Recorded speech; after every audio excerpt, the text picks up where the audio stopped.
Hey everybody, welcome to Short Games Live. I'm Steven. Mike and Jeremy are here with me. Hey guys. Hello. Saw, dude. Matt's going to be showing up at some point, hopefully. We'll play some Division. New season. Is it a new season? Well, since we last streamed, it's the season that we played. Yeah. I was like, wait a second, what did I miss? No, you didn't miss anything. The only thing that's going on in the season right now is the first target, Chunks. That's it. Chunks is his name. Stupidest fucking name. Really? Because the primary target is named Stovepipe. That's hot. Yeah. Chunks. But Stovepipe? I think Pipes up your stove. I don't know. Auntie is one of the target that they... Like, it's Chunks, Cursed, Lieutenant Bantam, Auntie, and Stovepipe. I know, Flynn. I know. We literally just rolled back in from our trip like 20 minutes ago. Oh, dang. Yeah. So the dogs are still just like, play. We must Well, play. where have you guys been? My sister's been taking care of them, so, and she's been playing with them, so they're spoiled. We went and saw Muse. Best live performance I will ever see in my entire lifetime. How do you feel about the show last night? Where you got punched, kicked, and everything under the sun. Yeah. Nice. I didn't have any of that happen. I mean, it's to be expected at a metal show. Yeah. Well, I didn't get punched or kicked or anything, but I did have a girl sitting in front of me, like straight in front of me, and then one seat over to the right, that was making little anime characters on an app. And like, I don't know what app this was. I don't know what game this was, but she was making little characters and then making other like anime boyfriend characters to like pose with her anime. It was depressing. Fucking weeb. Like, you're at this amazing concert and you're gonna do that. It's whatever. Whenever I go to really feel about it. Whenever I go to a big concert, and by big concert I mean any concert where I can apply kind of a catch-all trait to somebody, I'd like to play a little game. Need to Breathe was a great show. I love seeing them live, but their fans have they're a type, and by that I mean I play a game where whenever I go see Need to Breathe, I try to count how many of those like hats that hipster girls wear, you know, like the wide ones that kind of look like a summer hat, but also kind of like a fedora. Yeah, I try to count how many of those I find. Record was 28, I think, at one show. I played that game with leather pants at the Muse show. I lost count. There were a lot of leather pants. Yeah.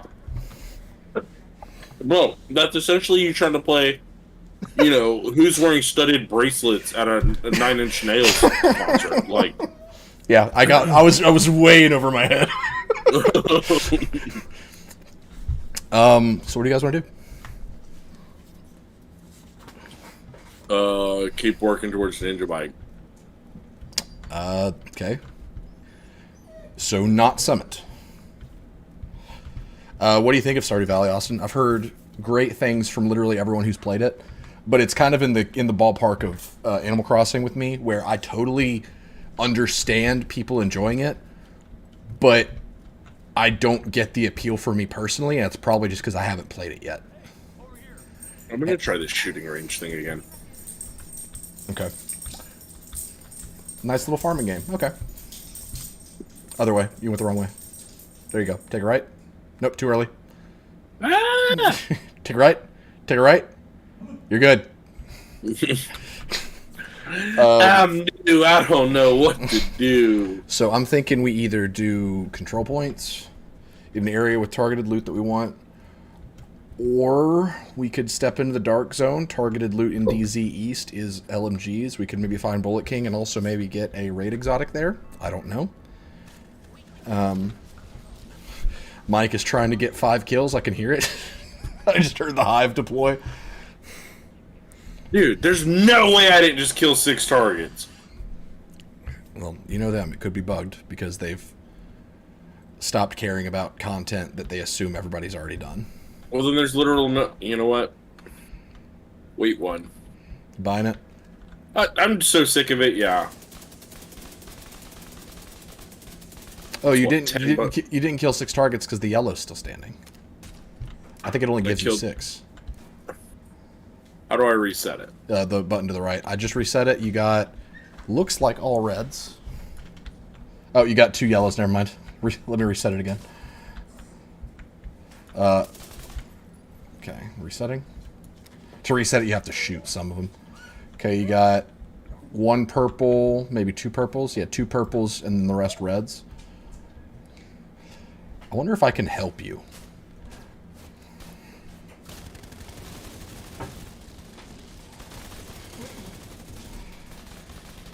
Get the rest of them? Nope.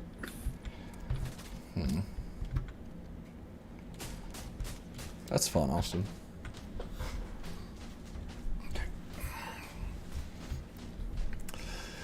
So what do you guys think? Dark Zone, control points, missions? What you feeling? I mean, if I could get this six thing going, I would say... Oh, wait. Hold on. It's 10 seconds, right? Mm-hmm. You did that in 7.7 seconds, so that should have counted. Mm-hmm. You get 2 purples and the rest reds again.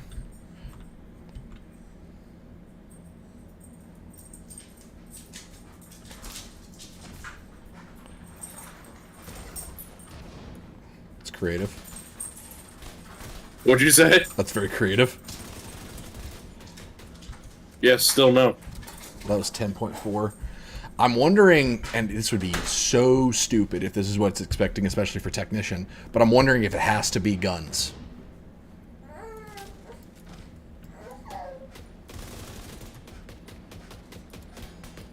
Going to the right? Still no. It's probably busted. If they're going to leave Pentagon busted for half a year, then I would. I fucking quit! I'm spending the $10. Go for it. Okay. What? It's just one more. It's just one more trip behind the Circle K. Steven understands the reference. I do. We were listening to a podcast on the way to Houston and back called Smartless. It's Will Arnett, Jason Bateman, and Sean, the guy from Will and Grace, the really bubbly guy. Sean, I can't remember his last name. But they interview a bunch of different celebrities, and they were interviewing Christopher Miller and Philip Lord, the guys who do like Lego Movie, Spider-Verse, all that kind of stuff. And they were talking about how Will Forte did this bit, and it's a Will Forte bit, so it's, of course, only a bit that he would do. But he would, like, paint himself. It was like a skit that he would do where he would paint himself like one of those robot performers, like with gold face paint, and he would start singing about, like, all of his troubles, and then he'd get to the line, and I'm quoting him here, "I suck cock for my face paint," and then he'd just keep repeating that line, and that was the joke. Okay. Like, he would just keep on repeat, just saying that line. And it's only funny because it's Will Forte. Like, that's... I'm restarting. Yep. Did it crash, or are you just restarting it? Restarting it because, you know, Ubisoft and Steam hate each other, and you buy something, and then it takes 73 millennium to Really, get it's your just credits. that Ubisoft hates you. That's fair. And that's not Ubisoft hates Mike. That's Ubisoft hates the consumer. No, they hate me specifically. They hate everyone. They may hate you a little more, but they still hate everyone.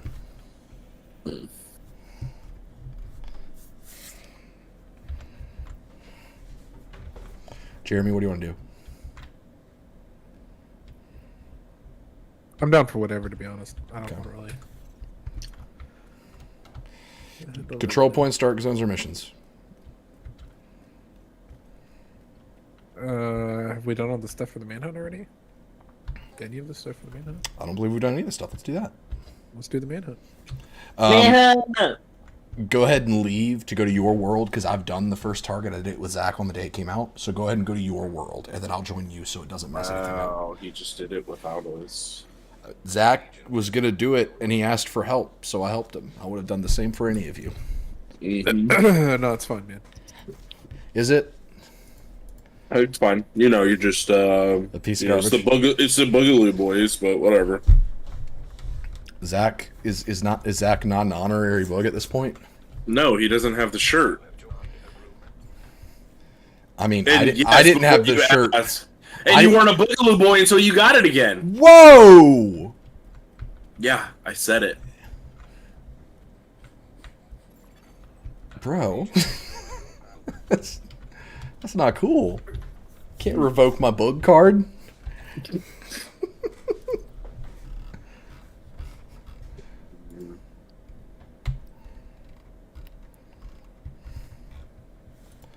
Let's see if I've got my credits.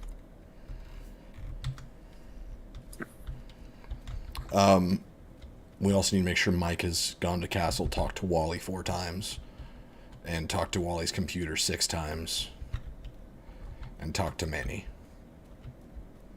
to make sure he has the stuff for the manhunt. Mike, do you have the manhunt ready? It's the Reign of Fire season pass. No. If you're trying to get technician, like, what are you trying to spend credits on right now? Just to make sure I understand.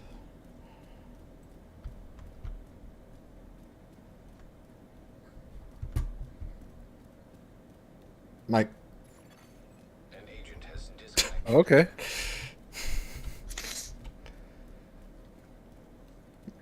Mike. Did his whole computer just crash or something? Is he not on Discord anymore? I don't hear him. He's not saying anything. Maybe his credits weren't delivered and he took it personally. Rude. To us or to him? Both? Yeah. Alright, well, in the meantime... Oh, your global difficulty is set to normal. Hell yeah. So, Let's walk through this shit. oh, gosh. I messed up my back somehow a couple weeks ago. So, like, my lower right hip is killing me. Ooh. We won't get any XP for it.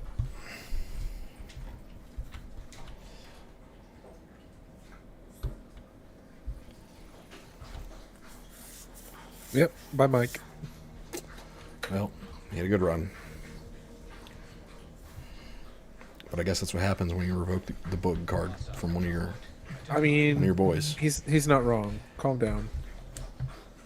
You didn't have the bug shirt. You're not a bug boy right now.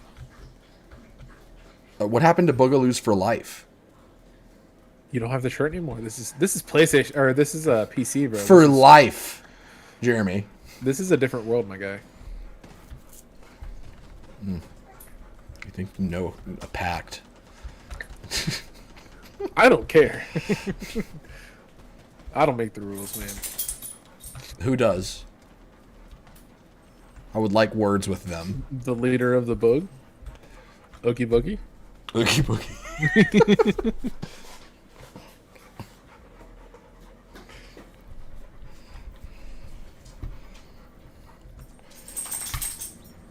Okay, so if you want, while we wait for Mike, we can go run Metro Ruins to the east of Washington Monument.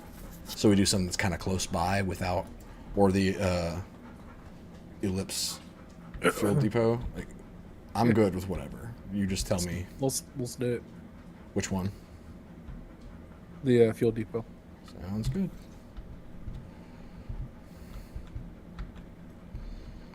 So did you watch any of those videos that I sent from the concert? No, not yet. Okay. It's pretty. I want to watch them. Yeah.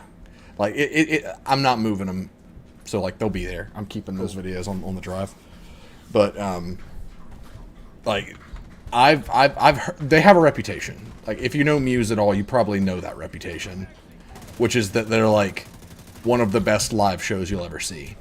And I had that expectation going in, and they still blew me away. And I'm a pretty grounded person when it comes to, you know, what I'm expecting for, like, it was awesome. Oh yeah. If you ever get the opportunity to see them, you really, really should.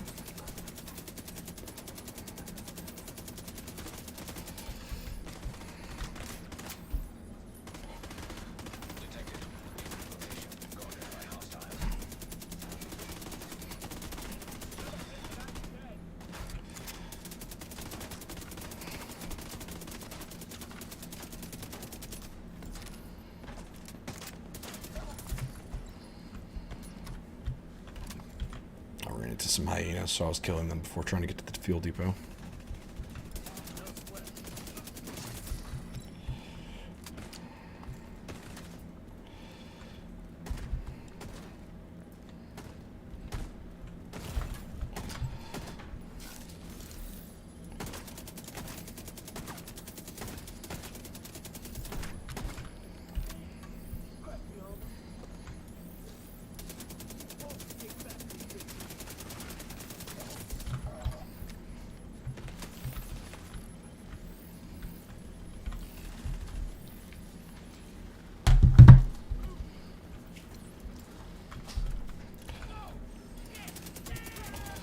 Oh, I did not realize what I was getting myself into. Crap. Well, I just got grenaded from 3 different directions. That was Love awesome. that. Love that. Oh yeah. Immediate medical assistance needed. An agent is no longer in your will. Well, I'm running. Mike did send me a text.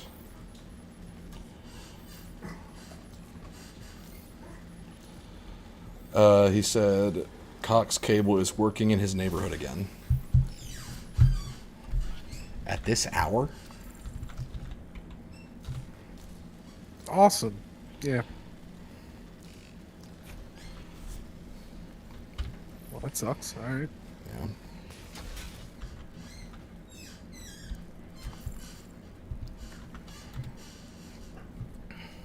Well, we'll see what happens.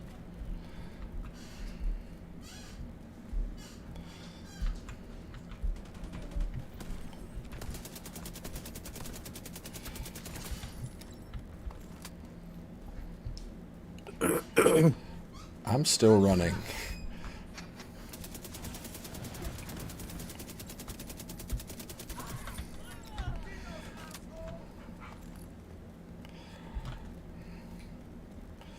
Are you behind me? Oh, you are. Cool. I'll wait for you then. What? I thought I didn't know where you were, so I was just gonna keep sprinting. But then when I saw your dot on the map, I was like, oh, he's close by. Yeah, yeah. I just fast traveled to you. Oh, that makes sense. After we clear this control point, I don't know if you plan on having any active, but did you want to activate any directives? So that'd be like special ammo, fog of war, stuff like that. It. Yeah. We can clear this control point first, because I really don't want to have to run to it. No? No, we can do that. Yeah. I'm good either way. No, it's yeah. I don't want to run like that again. Good. Okay. This woman is scouting, and she's standing in the control point.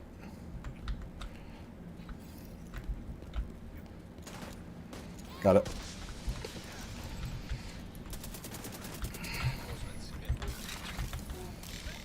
Drone on you.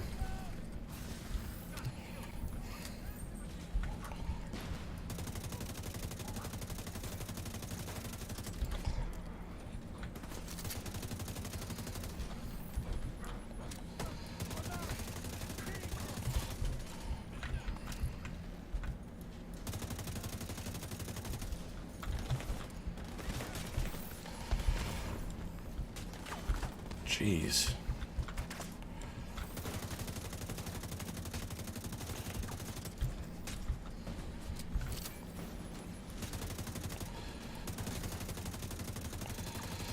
Medic to the right.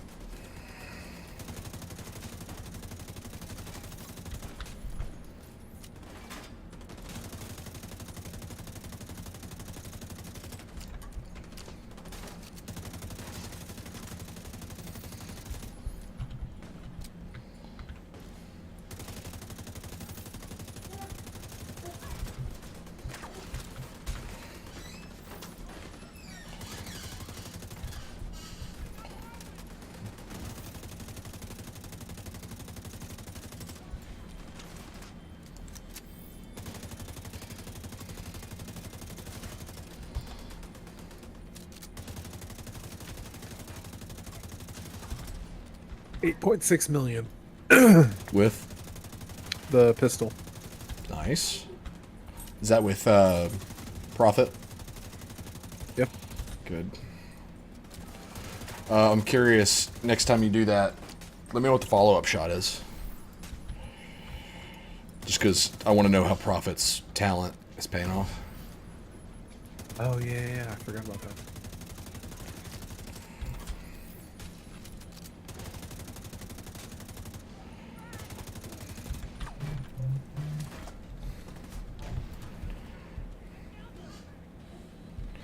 Alright, Matt's out. I kind of thought that might happen. Yeah. It's all good. Yep, all good.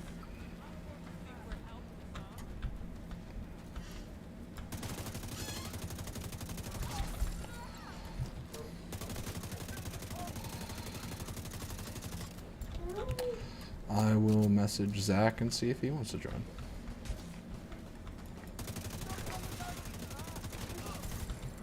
Or not, either way. It's up to you.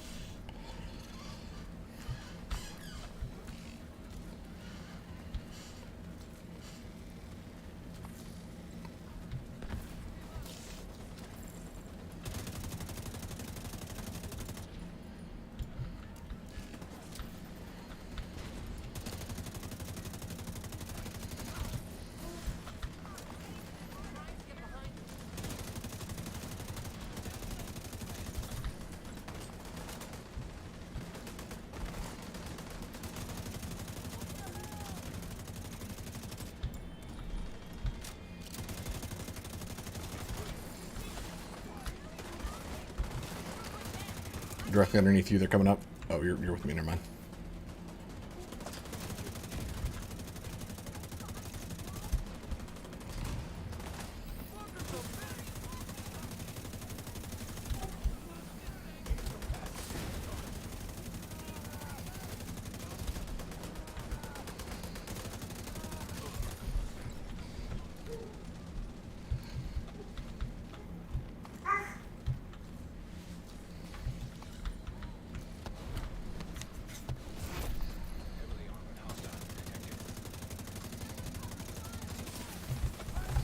Oh crap.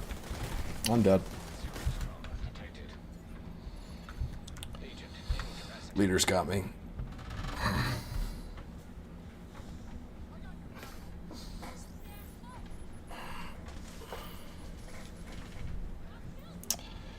Leader had me until they just decided to stop trying to revive me. Cool, thanks guy.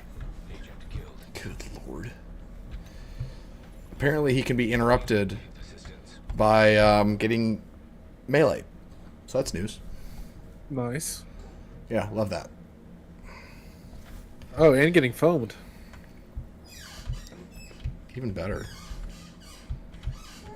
And I can't fast travel to them? What the hell? I'm up. Where's your body? I already... Oh, shit. I'm coming. I can fast travel to you, but not to the leader.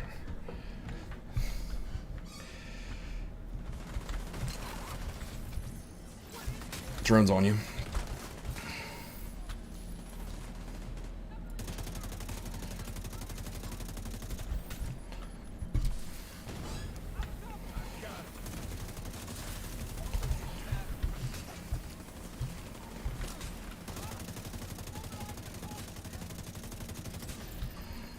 Nice.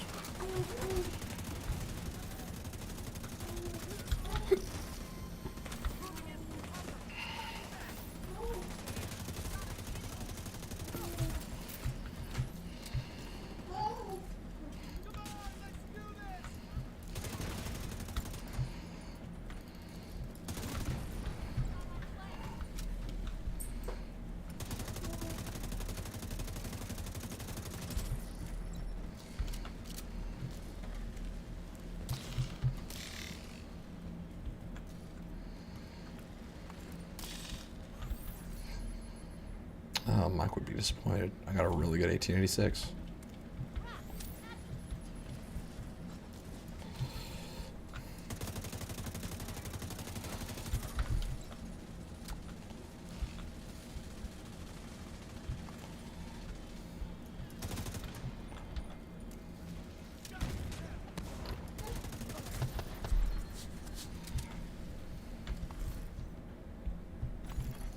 Detecting additional hostile contacts.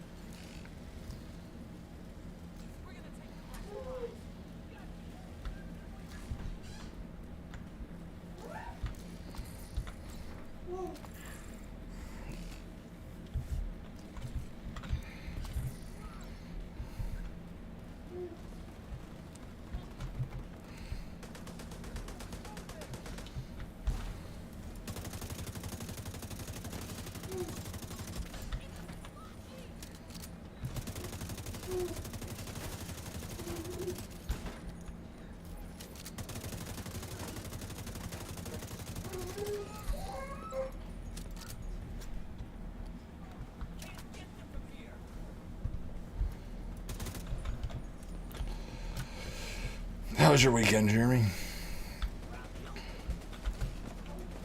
This weekend, Mm-hmm. I went to work today. Yeah.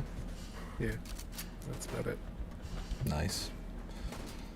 I was in a car all day, so Ugh, I always hate that. we were stuck in traffic for 2 hours at a near standstill. Jesus. Yeah, so we left Houston around 10, and we just got in around 7:15. It's supposed to be like a 7-hour drive. So traffic really screwed us.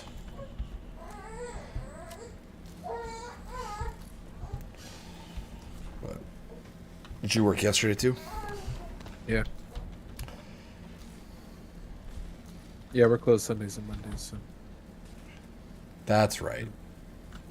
I knew there was something weird about your schedule. I just couldn't remember what it was. Yeah.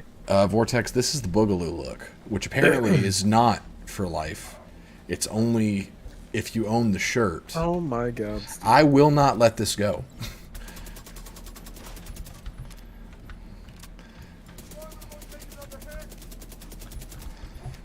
This is our squad, Vortex. We're the Boogaloo boys. Why'd you shoot at me? I did not just shoot at you. There's no one else here. Nope. Thought there was a bug on the screen. It was. Ah. I see. This boy just thought that dude wearing the Boogaloo shirt was a true son. Vital signs critical.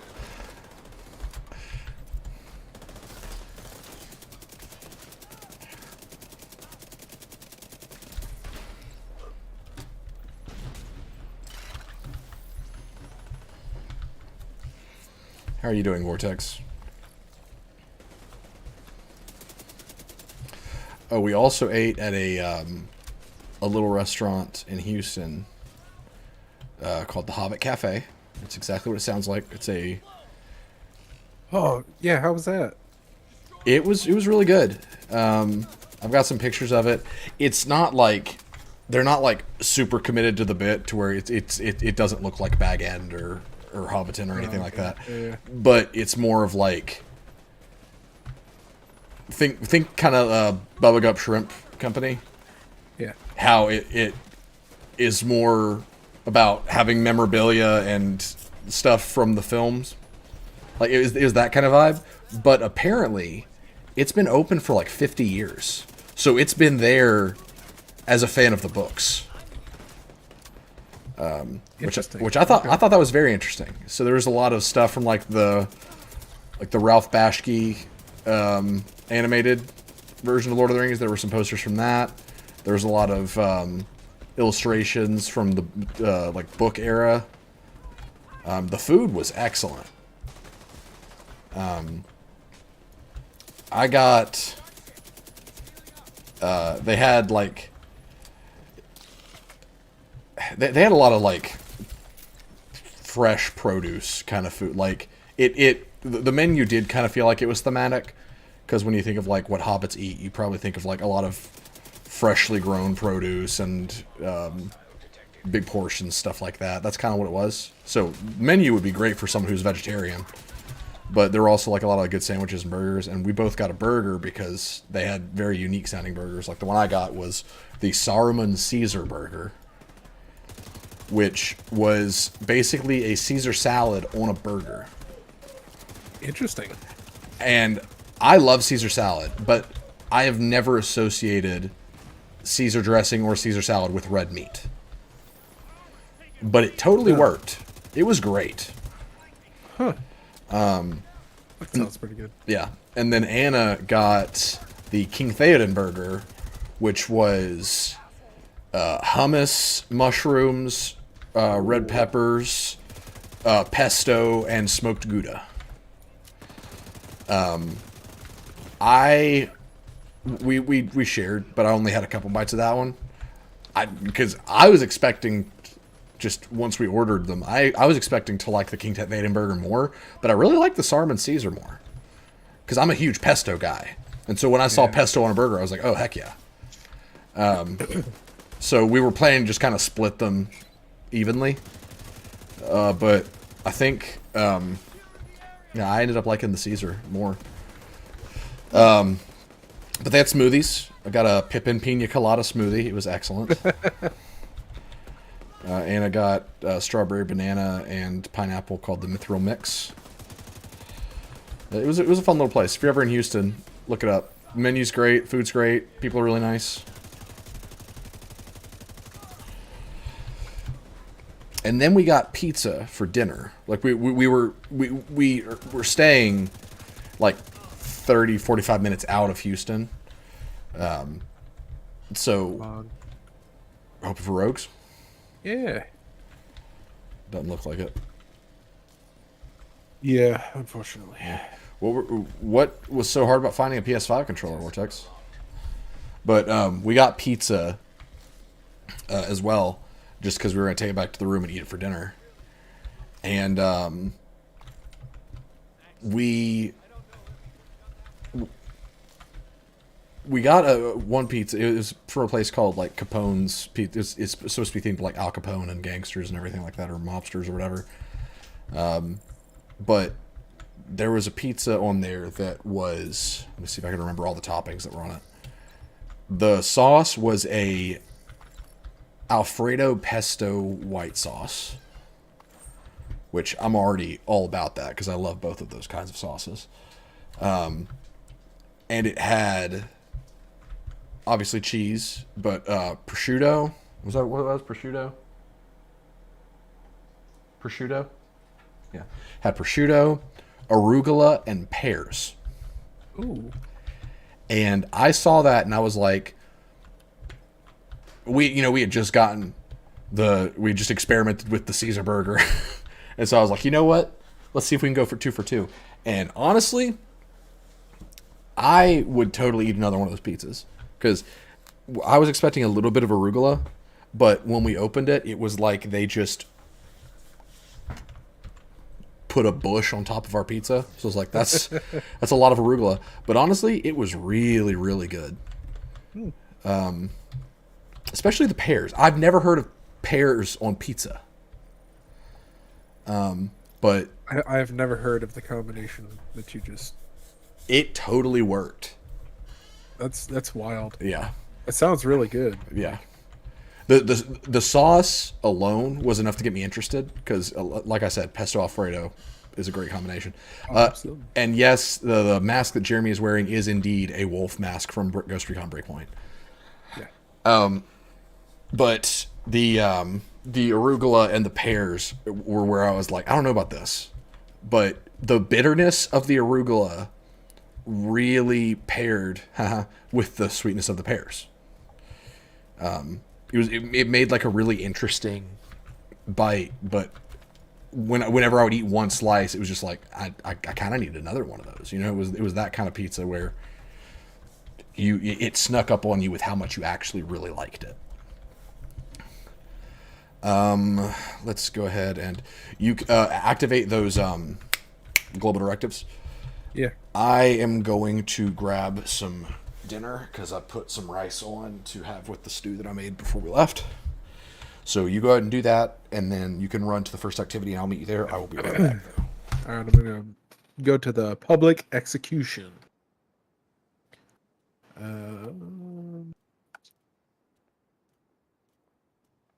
Global setting, change global direction.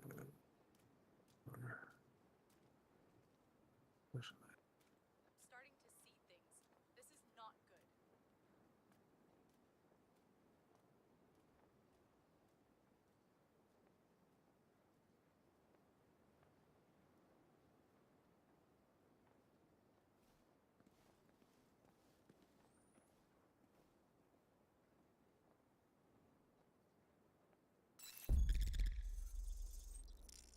Watch over.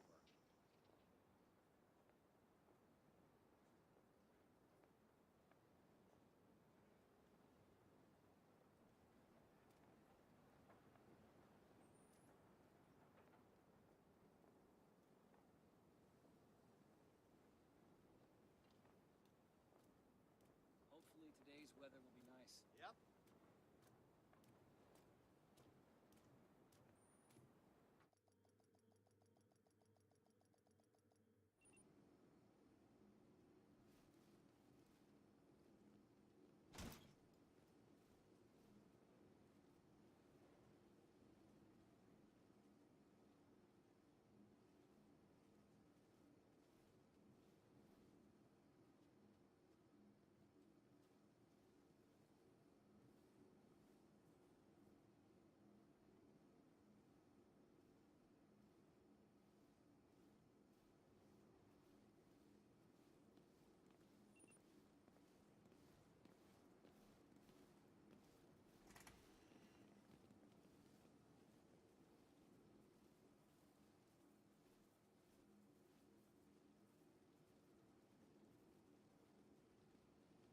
Guess I.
Here we go.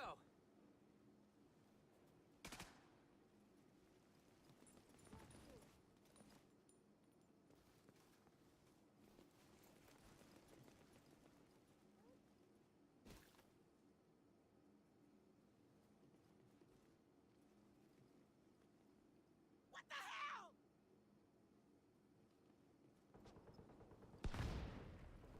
I'm back.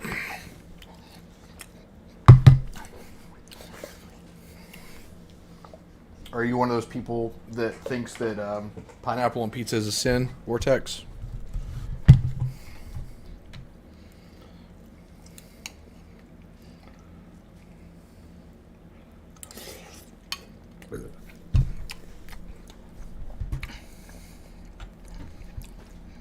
Because if you're not, and if you appreciate pineapple on pizza, I think you'd like pear on pizza.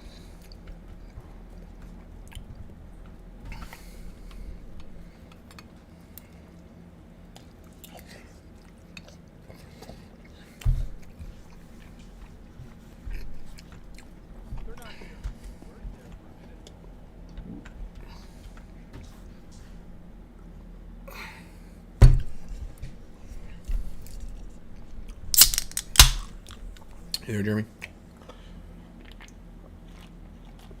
Yeah. Give me just a second.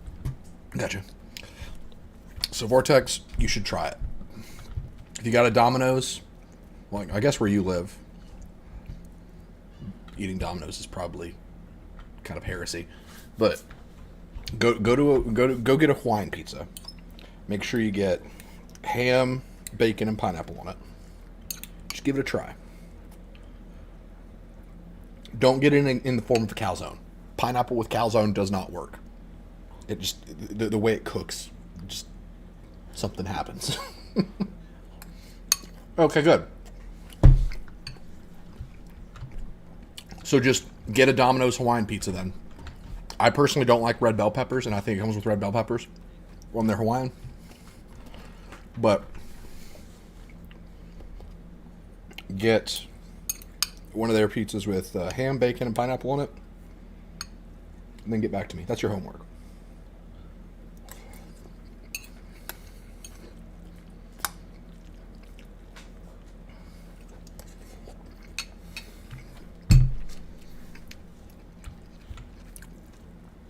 Hey, Flynn.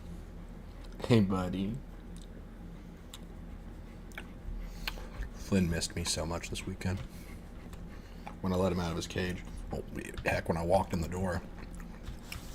He was laying down looking at the door. And when he saw me, he started, like, spinning around in his cage and, like, tapping the cage to be let out. And then I let him out, and then he jumped up and licked me. It was great. I think he just needed to pee, but I'm going to interpret that as he missed me.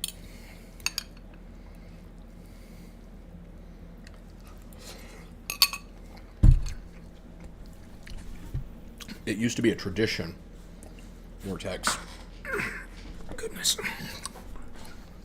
And by used to, I mean the tradition was broken when we stopped doing Let's Plays. But whenever Jake would come up to shoot Let's Play content, it was our tradition that we would get a Hawaiian pizza from Domino's. We'd split it over the course of our recording, because we would record several Let's Plays in one day. Hey, do you want me to run ongoing directive or hot shot? Honestly, whichever one you're feeling, because I'm running heels regardless. Okay. I'll try hot shot. Okay. Haven't really gotten too deep in this one yet. Yeah. Plus, I feel like ongoing directive does benefit a team more than it benefits a two-stack. Yeah. That's fair. I mean, it's still good regardless, but, you know, the more guns it has to put hollow points in, the more... Kind of like how I'm not running Dr. Home right now, because it doesn't get as much return on investment with just two people.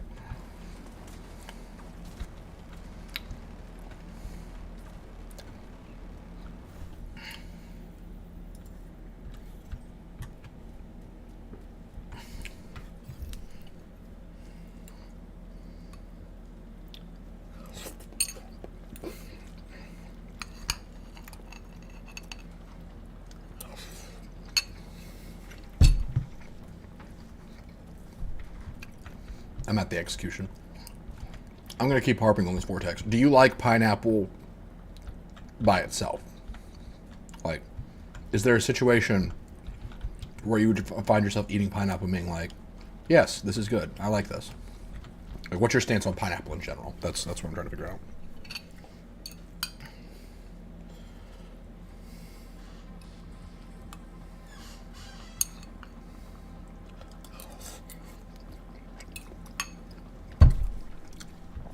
Evanescence was at the Muse show, by the way. They were the second opener.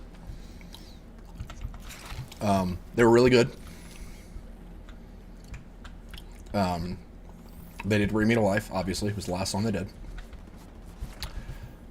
Feel a little cheated, because they didn't really even do the rap part of Bring Me to Life, which is like half of the meme to me. Because, you know, no one was singing Wake Me Up. Like, there were just awkward people in the audience going, wake me up! You know? Felt like, I don't know, going to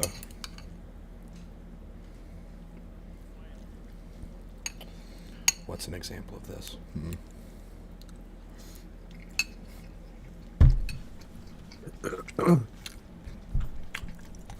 Are you ready? Yep, I'm ready. The rap part was never supposed to be in the song. What do you mean? Wasn't Amy Lee dating the lead singer of 12 Stones at the time, and that's why it ended up or that's why he was the one who did it? Or did I just make that up? I know that it was the guy from 12 Stones, which is an underrated, really never thought about these days Christian band, former Christian band. They act like they never were, but you know the name 12 Stones is a reference to the 12 tribes of Israel and the stones that were placed to symbolize them in the Bible. But you know, what do I know? Yeah, they were good.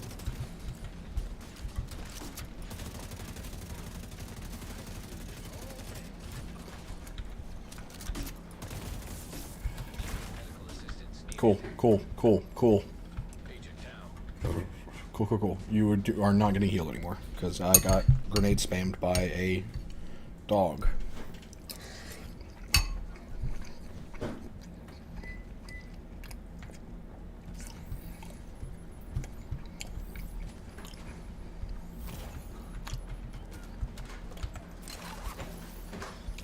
Interesting. So, the interesting part about that, Vortex, is that Amy Lee did part of the rap. Like she didn't rap it, she just kind of sang it. Like all this time, I can't believe I couldn't see, kept in the dark, but you were never there in front of me, whatever that part, but she did that part, and then she didn't do the rest of it. Like, it was weird. It was like a half commitment between the two. Oh no.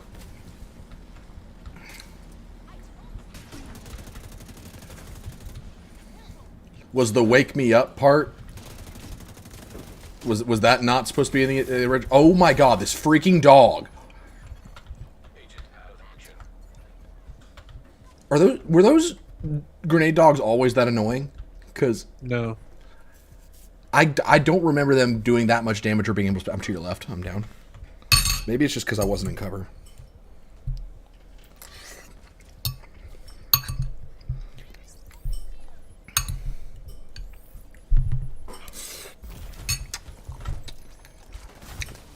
But regardless to being cheated out of the meme that I so rightfully deserved, Evanescence was really good. Amy Lee was very talented. And the first band, the Japanese punk rock band called One OK Rock, they were really good. I'd never heard of them before, but they were very, like, the second song they did, when I heard it, I was like, this kind of sounds like some Japanese punk rock, like Abington Boys School kind of stuff. And then after that song, they were like, hey, we're from Japan. I'm like, oh, okay, yeah, that makes sense.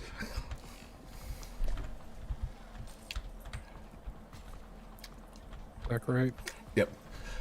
They played... What are some of your favorite songs, Vortex? Because I honestly... Like, when Evanescence was on, again, they were good. But I said to Anna, I was just like... Our seats were really uncomfortable. Because the layout of the stadium, there was, like, no leg room in our chairs. And like I said, I already had messed up my right leg, so it was hurting. And this is gonna sound mean. I am not intending to sound mean or cruel or anything, but you know how I said there was that girl in front of us. Well, she had friends. They were bigger, so the chair. I'm not making fun of them, Flynn. So the chairs, the backs of the chairs were pressed further back than I think they're supposed to, so we had less leg room. And so it was just uncomfortable. So when Evanescence was on, it was just kind of like, I was already tired, and I was just like, just where's Muse? I'm ready to, like, for them to come blow my mind, and then to go home. So I wasn't like thrilled when Evanescence came on, but they were great, and I got into it. But yeah. What are some Evanescence songs that you like? One that I like is Tourniquet, and they did not play Tourniquet. But they did play like Call Me When You're Sober. Is that what that one's called? My Immortal, obviously. They played that one right before they did Bring Me to Life. Well, I say obviously. I was a little surprised they did My Immortal. Because that doesn't, like, that's...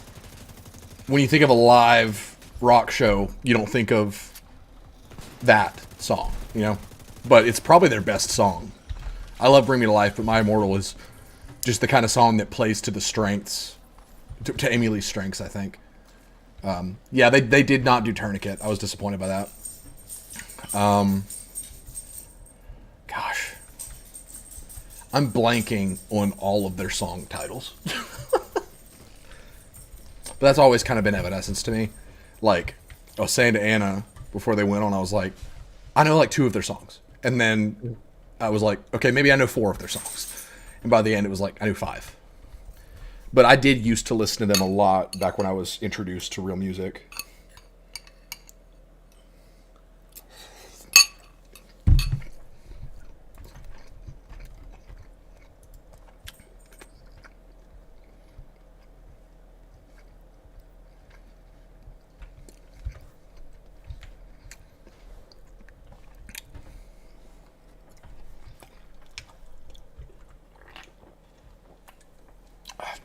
Going Under. They did play Going Under. That one was really good. I do know that one. But, like, if you're a fan of theirs, like, I'm here to report they put on a heck of a show. And, like, they are the kind of band where, at least for me, I was very pleasantly surprised at how good they sounded live. Especially like with Amy Lee, you know, Girls Got Range. She was moving around like the whole time. Except for when she was posted at the piano or the keyboards. But with how much she was moving around and the fact that she was able to hit the range that she was and hold the notes that she did was very impressive. So they... We're going to Summit? Yeah, I figured we'd play Summit instead of doing this. Okay. What are we looking for? I don't know. Whatever you want to look for. Okay. Just wanted to change it up a bit. Mm-hmm.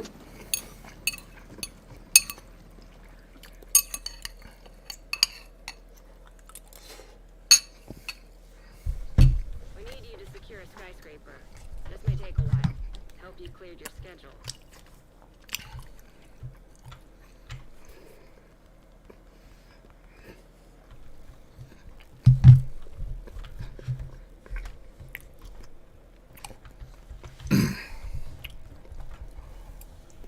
Let me see. What do I need?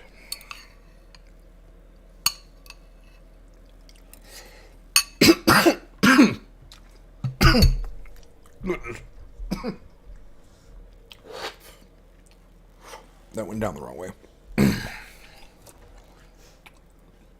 You okay? Yeah, I'm eating rice and pot roast stew. And like, while I was eating it, one grain went down too early, and so it was like...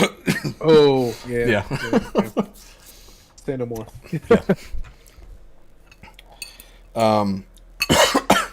What are you going to target?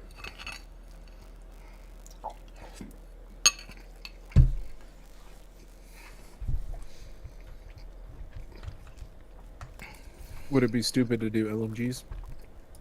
I don't think so. Because I found Bullet King outside of... Well, actually, now that I say that...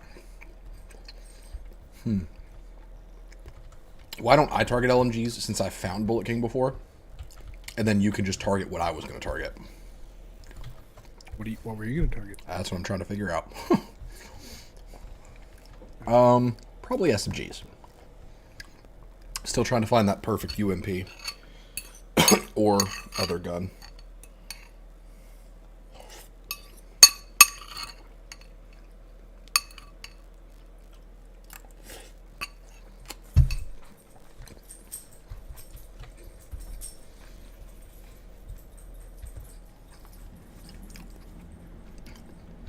Did Mick Gordon do a lot of live shows?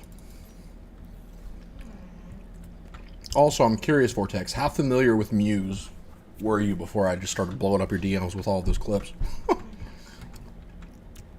Because, like, I went into that show, like, knowing that I liked a good few of their songs, but I walked away from it being like, man, I like way more, because their set was 2 hours long, and there was only one song in there that I didn't care for. And so I walked away from it being like, man, I didn't realize how much of a Muse fan I actually was. You've never heard... Oh my gosh. You need to look up pretty much every single song that they played. I will make you a playlist, Vortex.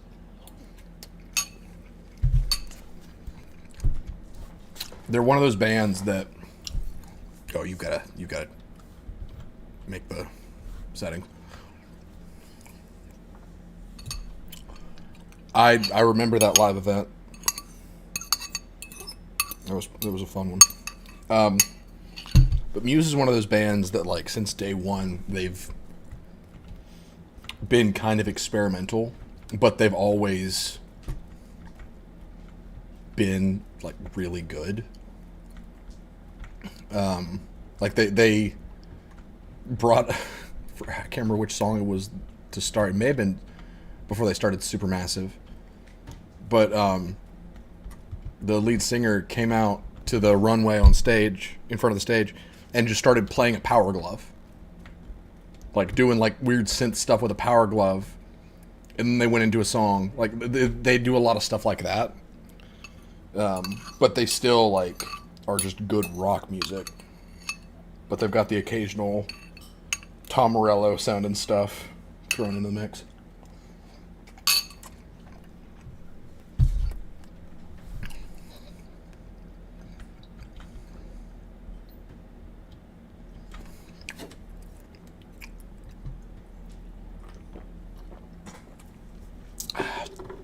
Their bass player, I can't remember which song it was for, but he had a double neck. I want to say it was a double neck bass, but the bottom neck was a bass, and the top was this weird, like the normally where you'd pick the strings. Well, first of all, there were no strings, but there was still a fretboard. It was like a tablet. So, like, he could do all these weird noises with this top neck by, like, drawing on the tablet. It was weird, but it was super cool. And his bass, the fretboard had LEDs on it, so you could always tell where the bass player was. Holy shit. I'm telling you, man, it was crazy. Like, they were, like, 4 songs in, and I had the conscious thought of, like, this is probably going to be the best show I've ever seen. 4 songs in. And then they showed a video package. The show kind of had a story to it. Because, you know, the story of the newest album, Will of the People, is kind of like revolting against a tyrannical government, kind of the resistance kind of thing. And so the 2 symbols of the new album are this character with this reflective mirror mask, which is supposed to be like the symbol of the revolution, and then this big demon-looking character, which is supposed to be the symbol of corruption and tyranny.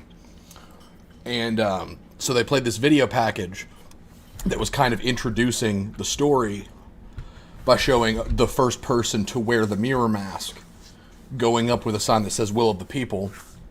And then the demon characters walk out of the tower of the big fat cat, big wigs, whatever, and they kill the guy, basically. Which, of course, inspires a revolution. Vortex asked what you're doing, because what we're seeing right now is you standing at the button of the elevator and you're swaying back and forth as if you're, like, looking frantically at a fast food menu. But... yeah, the stage look they had before this video package was just a wall of... Do I need to step out? Are you in the middle of something? No, I didn't realize. Yeah, step out. Oh, yeah. Sorry. You're good. I didn't realize my mic was muted. Okay. What directives do you want to run? I'm wondering if I can see the directives. No regen, hard to earn. Definitely no regen. Hard to earn. Do hard to earn. Special ammo, fog of war. Yeah. What else is there?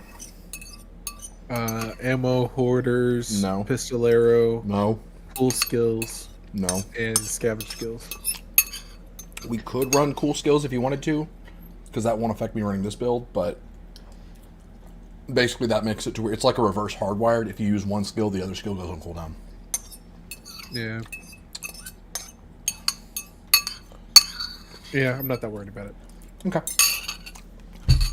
The four is good enough for me. Okay. I targeted LMGs if you can target SMGs.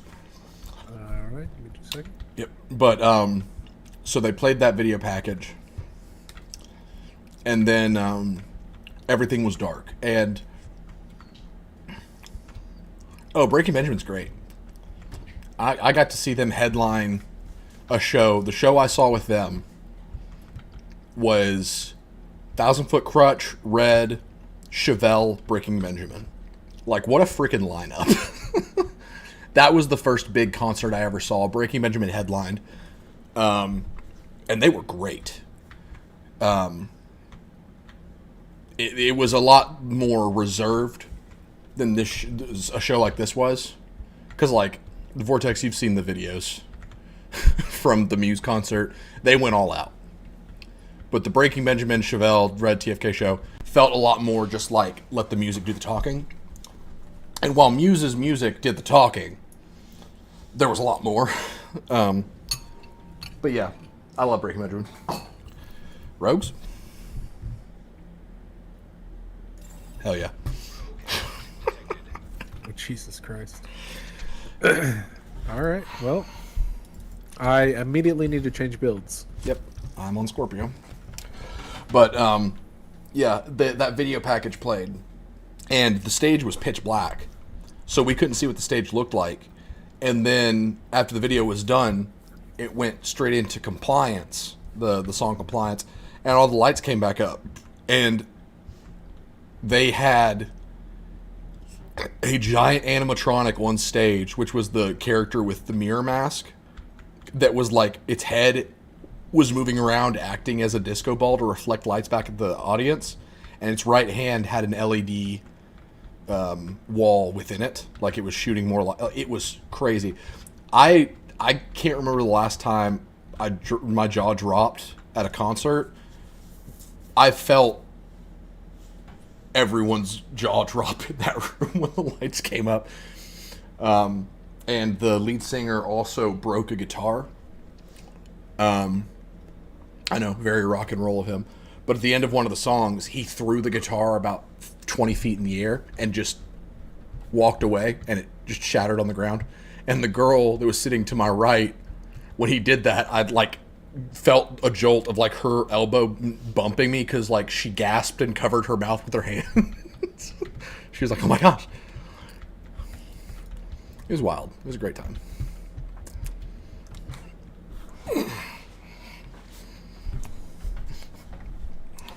Sounds great. Yeah.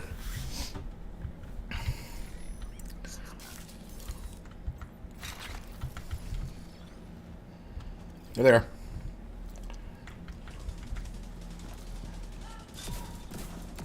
Left side.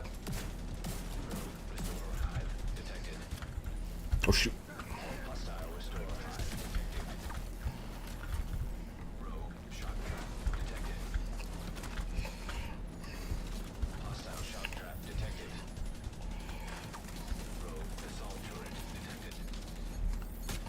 You're stuck.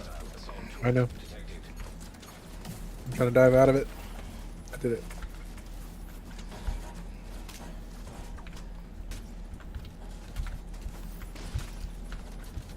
Jeez. Good lord. Oh my gosh. We need to get out of this room. We're gonna have to kill one of them first. Yeah. Are you stuck? No. Oh, oxidizer. Oh man. Here comes one.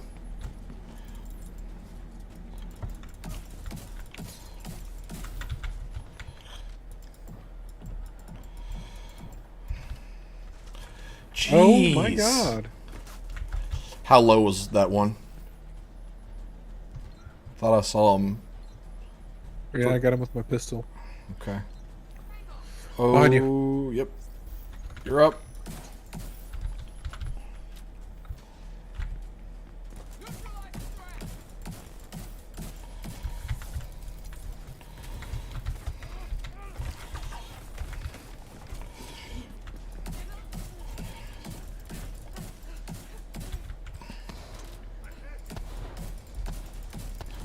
Oh yeah, that one's almost done. I'm gonna try to lock him with a grenade. Try to lock him with another grenade. There we go. Take that one out to the right. God damn it, I was reloading. Come on! Got him. Perfect. I've got one fire grenade left. I have 6 disrupt. Got a Restorer Hive in play. The one to the right's the healer. Okay. Hostile restore hive detected. How do you want to play this? Left. Okay, never mind. Oh shoot, nope, yep. Coming up behind you. Yep. Come this way. I shocked her.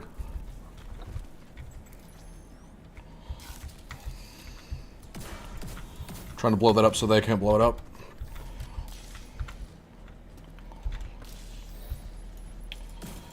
Ooh, that one, yeah, she's almost dead. We need to kill her. I'm making a push. Gonna try to lock her with Scorpio. Got her locked. I'll take care of her. Just cover my back. She's dead. He's got a fixer drone. Fixer drones down. Nice. Shocked.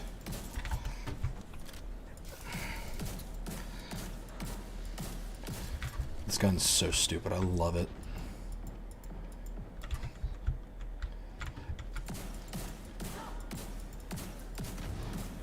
Shocked.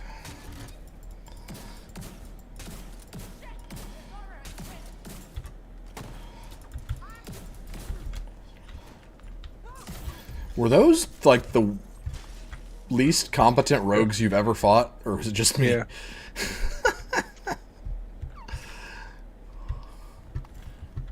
Ooh, safety distance. Nice. So Vortex,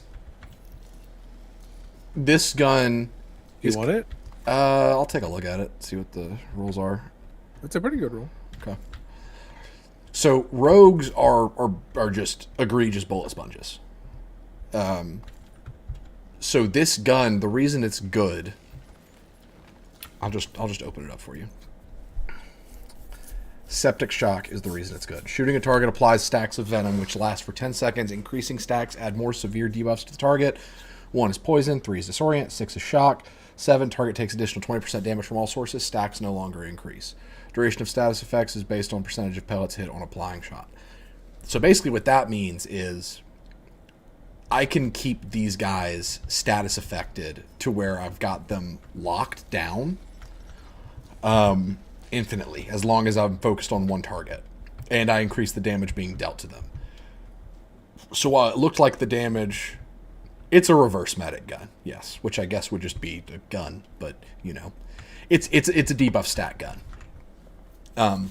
I was dealing decent damage with it, but like I said, rogues are bullet sponges.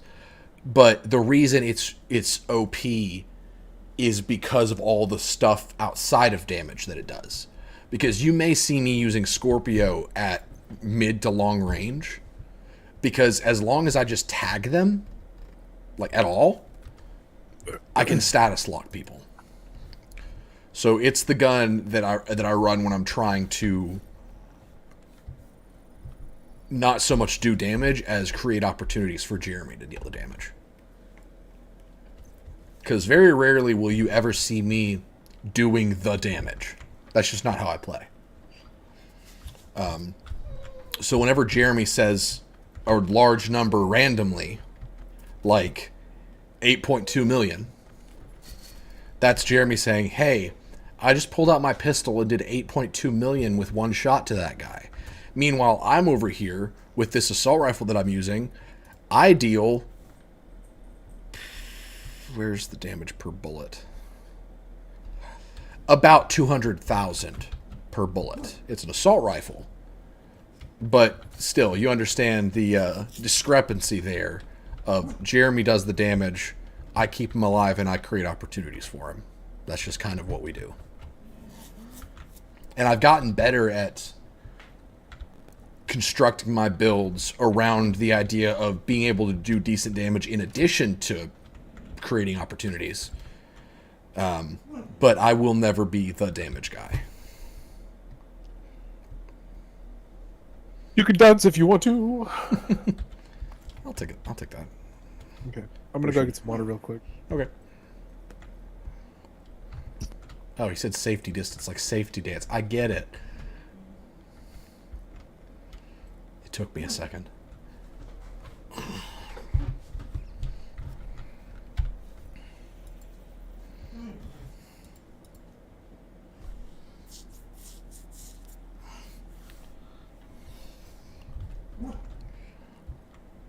I'll be right back. I'm going to let Flynn out and I'm going to run to the restroom.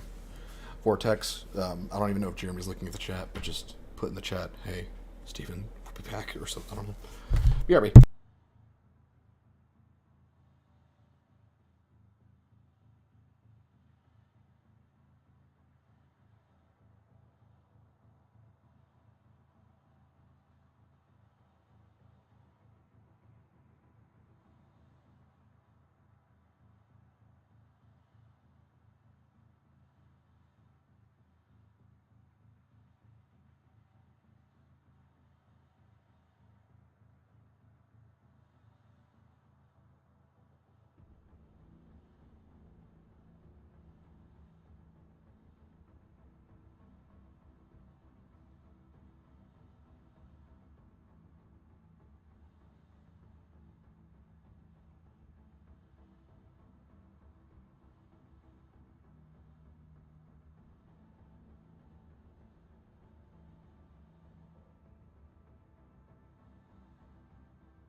What's up, Vortex?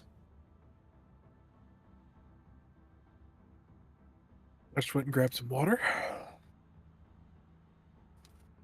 We are back. I'm guessing Steven did the same.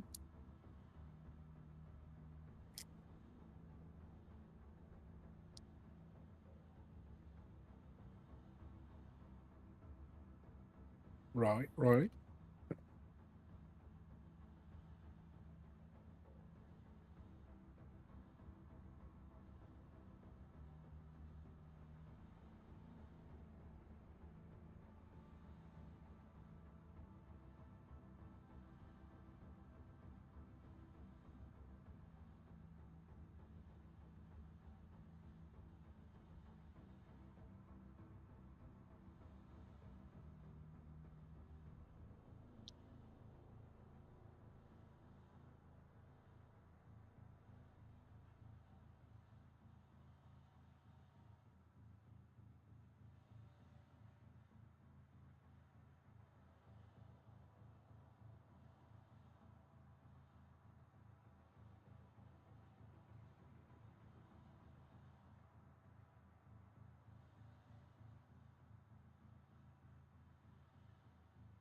I think the biggest difference has been aiming.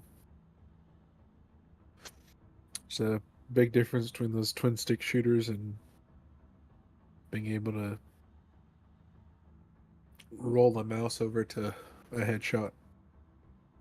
A lot different. It's a lot easier on PC.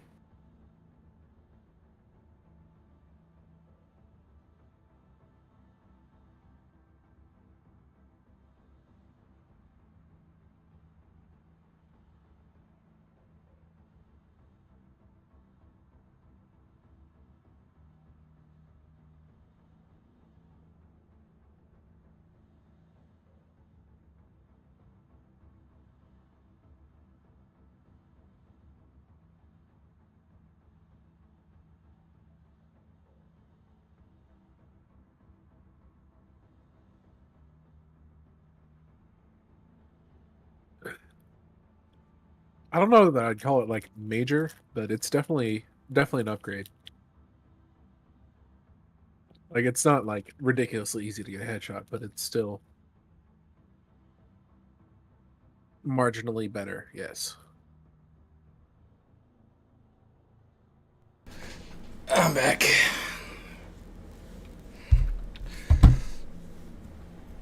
Steven, Yes. main difference between PC and console on this, or for this, excuse me. Visually, not much. I feel like it looked gorgeous on PS5. Yeah. It still looks good here. I feel like it probably looked a little better on PS5. But that's probably also my machine. But really, it's gameplay. Or to me, it's gameplay because having mouse and keyboard with a game like this is just better, in my opinion. They don't do public test servers for console, so PC players get to do PTS, which is nice. ETS is, yeah. They very clearly favor their PC players, which is really funny because for years, Ubisoft had the reputation. I'm talking like back in the Watch Dogs 1 era.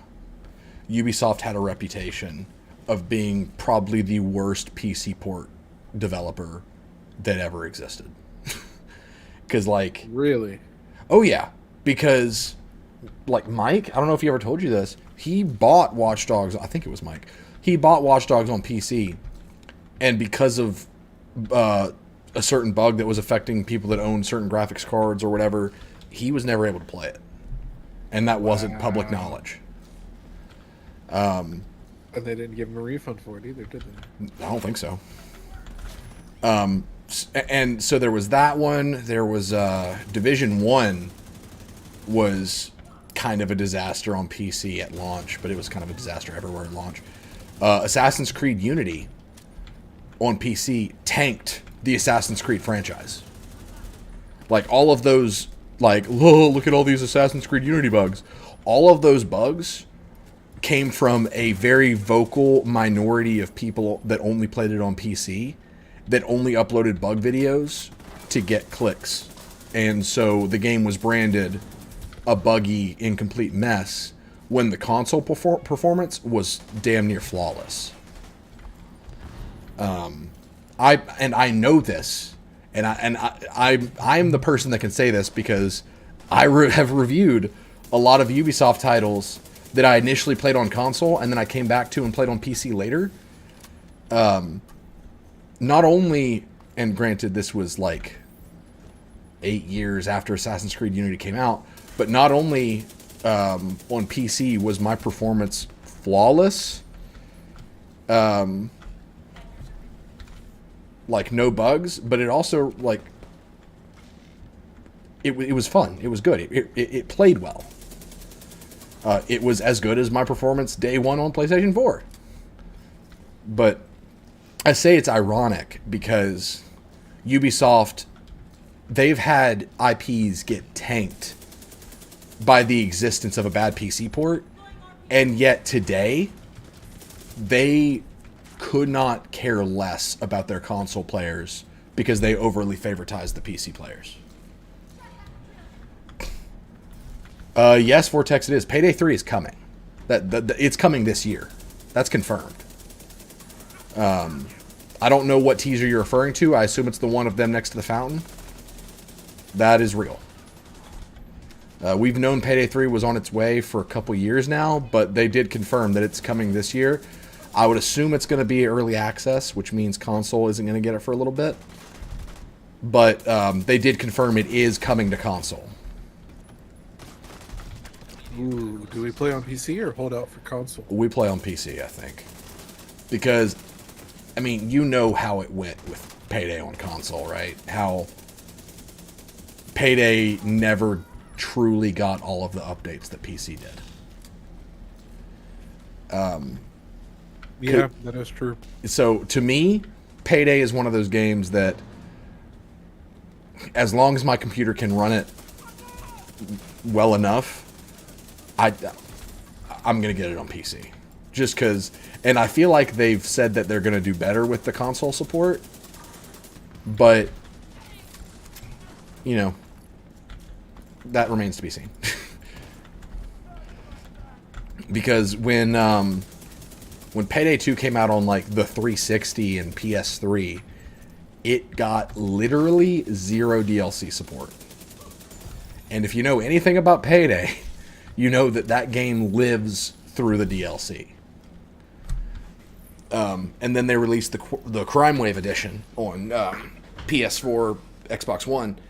And that basically was like, hey, here's years 1 and 2 of Payday, basically, updated.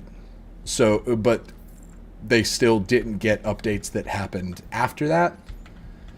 So it was kind of like, hey, we're sorry that we dropped the ball so quick, but we're dropping the ball again after this. You're not getting any more. And don't get me wrong, I think Overkill is great. I love the games. But they did console players real dirty. And hopefully they don't do it again, but who knows. I think if this launches in early access, I think that will help that to not happen again. Or it could backfire and it could result in them being like, we probably shouldn't release this on console at all. Who knows?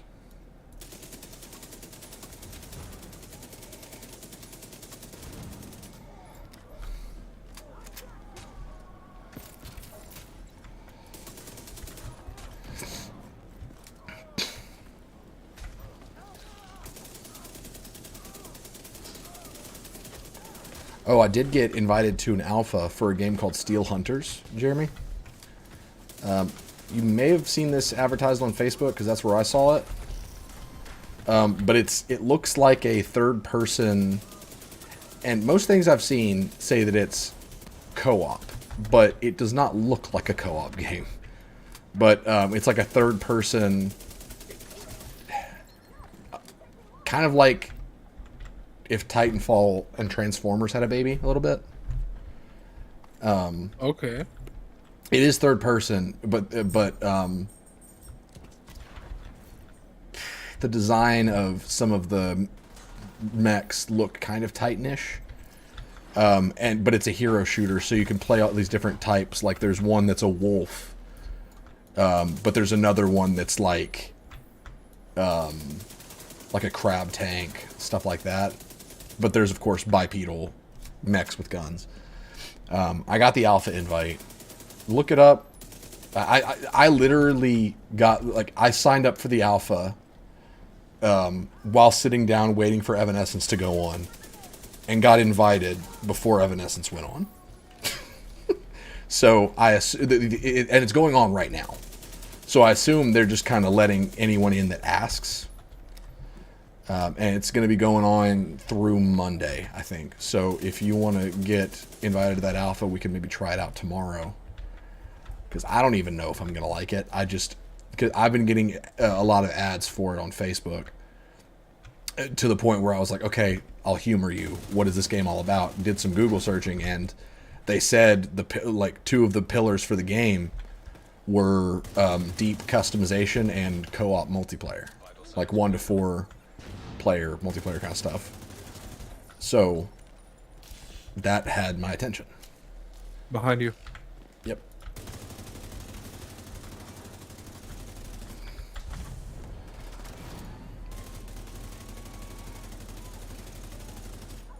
I'm down. Yeah. I'll download it tonight.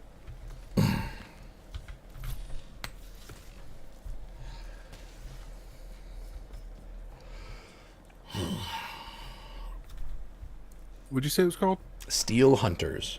Steel Hunters. That's right. It looks very pretty.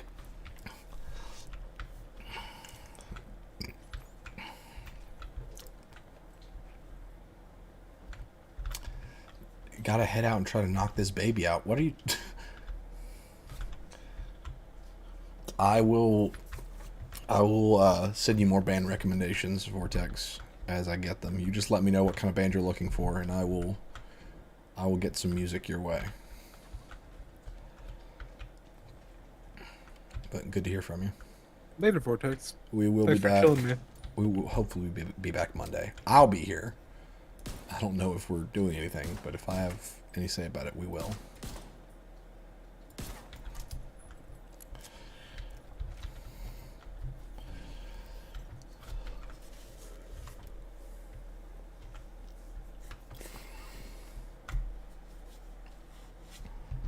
Putting her to sleep in a non-lethal or physical way. Gotcha. I figured.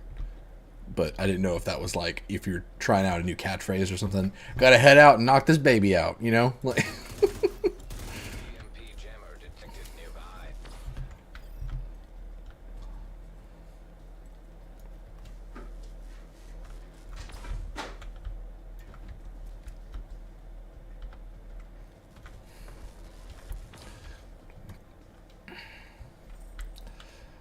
It's baby's bedtime. Need to put this kid to sleep. That kind of sounds like you're euthanizing them. I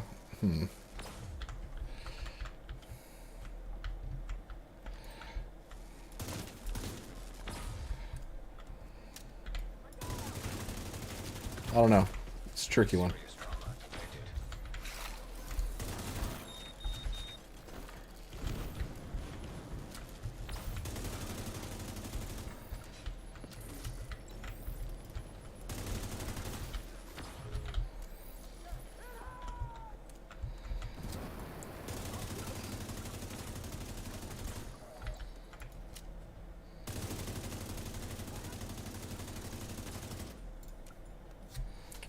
I'm putting this child to bed at the moment. There you go. That's...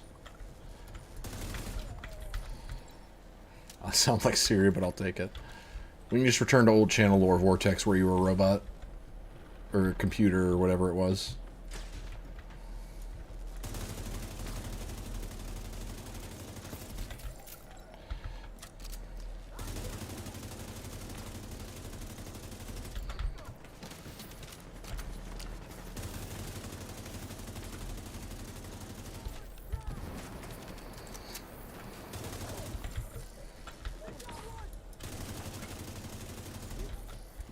You good, Jeremy? Yeah. I'm signing up for that alpha. Oh, yeah. Yeah. Later, Vortex.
Are you kidding me?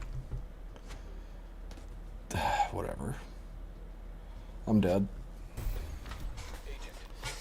Because the Coming. hitbox of the shield guys with the axe is broken.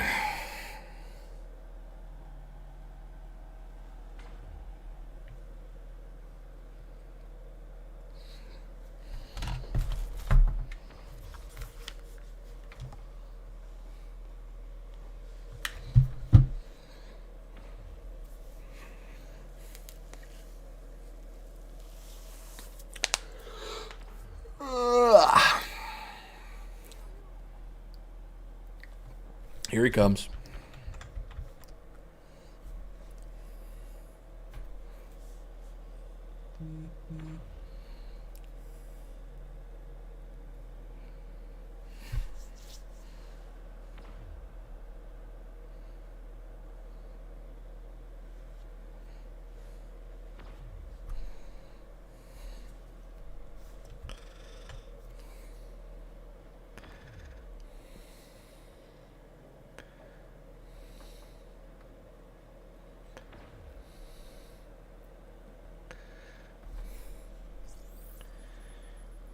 Thank you.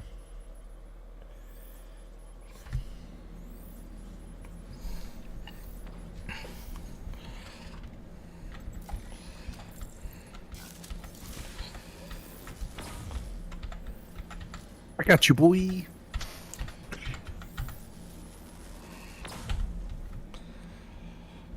I'm thinking if we want to get XP for the season, we may just want to switch to control points after this. Because I don't know about you, but I'm not getting any XP. No, not really. Alright, you cool with making that change? Yeah, it's fine. Okay. Come on. Wait for it. Wait.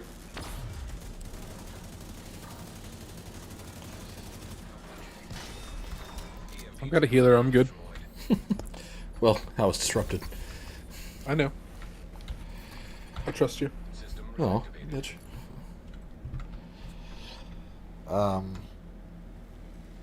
One more floor to get the checkpoint. Yep. Unless you just want to leave now, I don't really care. But I'm good to get the I'm good to get the checkpoint. And if we wipe, then we leave. actually, speaking of that, I got the key.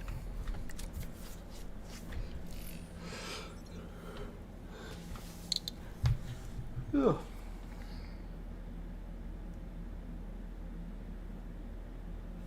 I'm gonna let Flynn back in. Be right back. okay.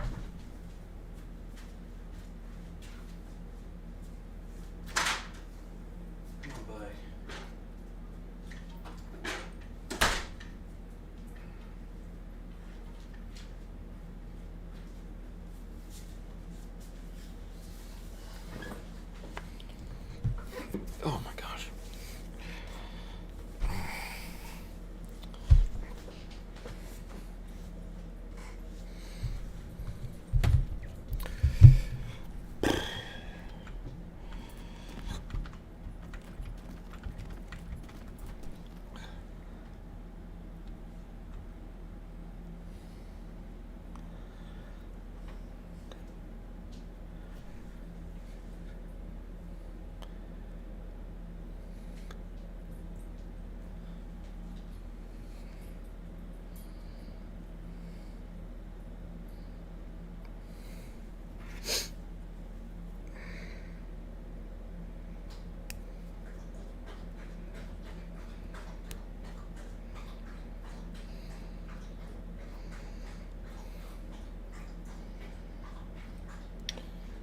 Oh, I assume you probably don't get any, but I was just curious. Is your work giving you anything in the vein of paternity leave? No. I don't think so. I figured not. I didn't get any, but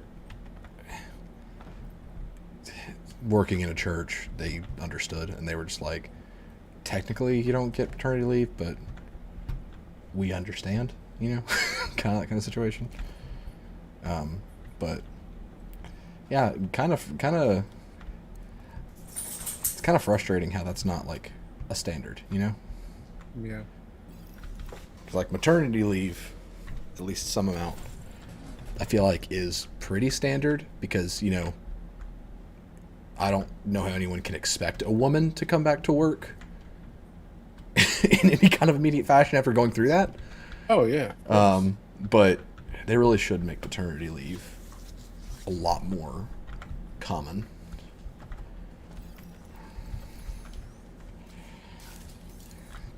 Yeah. That'd be nice. Yeah. But don't let that, like, I don't want, like, me bringing that up to be like, come off as like, oh gosh, you're gonna wish you did, or like, it's really, Oh no. You're yeah, good. yeah, like it's gonna be okay. Yeah. Like, it's nice to have, but ultimately, especially those early months, weeks, however long, unless if, you know, unless if your baby ends up having some kind of, like, something to where they need to spend extra days in the hospital or whatever, something like that, those early days, the only thing that is really going to stress you out is when you stress yourself out, which is going to happen because it's like, I mean, being a parent is new, and so, like, baby does something, and you're just like, what does that mean? This baby doesn't speak English yet. What do I do? But it's ultimately just, it's all going to be okay. It's, chances are, and this is just my experience, and so I don't want to, like, I feel like I'm, like, ingesting my own foot right now, but like, I guess I'm just trying to say, like, early on, you hear a lot of horror stories about what it's like having a newborn, but it's not that bad. It, like, the worst part comes in the way you react to things that are natural, I guess is what I'm trying to say. Because, like, to us, it's like, oh gosh, is the baby choking? When the baby isn't choking, they just may have a little cough, you know, something like that. But, like there are going to be those moments where, you know, as a new parent, you're just like, I don't know what to do in this situation, but it's okay. You're not supposed to know what to do. Like, you're learning together. And so, Oh, yeah. like, okay, TLDR. the best thing you can do is just, in all situations, just remain calm and acknowledge that everything's all right. Like, Nobody knows what they're doing. nobody knows what they're doing. 100% of the time. Yeah. Yeah. And, like, just do your best and go with the flow. Let things unfold how they're going to. And this is the real important one. I've probably even said this to you, but, like, for us, feeding was an initial problem. Like, nursing was difficult. And so something that I feel like was a really important lesson for both of us to learn was, for every success you have, there's going to be, like, 2 or 3 failures. And by that I mean, like, early on, especially, like, just using feeding as an example, nursing didn't go as planned most of the time. So it was really important to acknowledge those victories and be like, hey, this worked once, so it can work again, but that doesn't mean that it's going to work every time. It probably won't work every time, but that's normal. You just kind of have to acknowledge the victories and remember that they happen. Because sometimes, what I've heard, and we felt this a bit in those early stages, sometimes it can feel like you're just not doing anything right. But the fact is, you're just putting in the effort and being intentional is all you can do. Because the baby is learning a lot of new things, and ultimately there's nothing you can do about that except for constantly try to instill those lessons, like how to eat, how to poop, how to sleep. So it's hard, but it is easier if you acknowledge that there's only so much you can do as the parent, I guess. Was that helpful or anything at all? Yeah, I get what you're saying. Okay, good.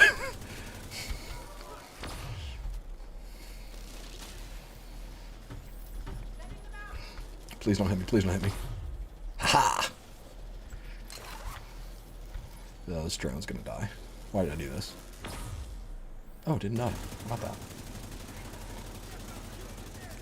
It did die. What happened?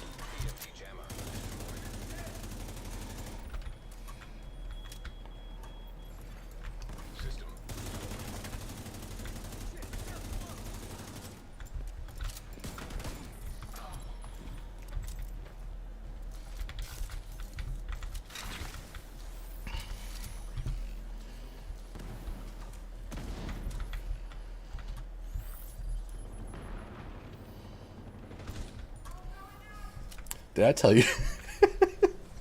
Did I tell you the story about when Anna was in labor and how like chaotic that morning was? No. Oh man, it was like in hindsight, and honestly, not even that far in hindsight, it was pretty funny to me. Like after Peter was out, because they had to induce because Anna's blood pressure was high, and that was the big issue that we hit when going into labor. Which was is normal because Anna's mom dealt with preeclampsia when she was to your right. But so they tried to induce, so we went in at like 4:30 the previous night, hung out for a little bit, got comfortable, and then they started giving her Pitocin to help induce at like 2:30 a.m. or something like that. And when it got to be like earlier, like 6 a.m., 7 a.m. ish. That's when they started giving her other stuff and like broke her water and everything. And so just a couple moments that I remembered.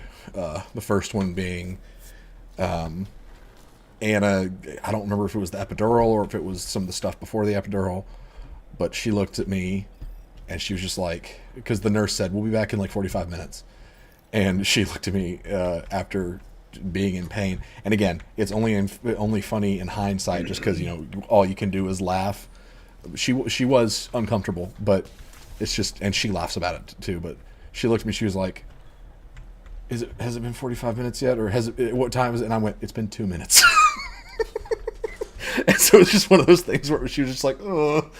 But when they were trying to, because we ended up having to get, oh my god, that's a military RPK near God rolled with damage to armor and reformation. I'm gonna hang on to that, unless if you're in the market for an RPK. No, go ahead. Okay.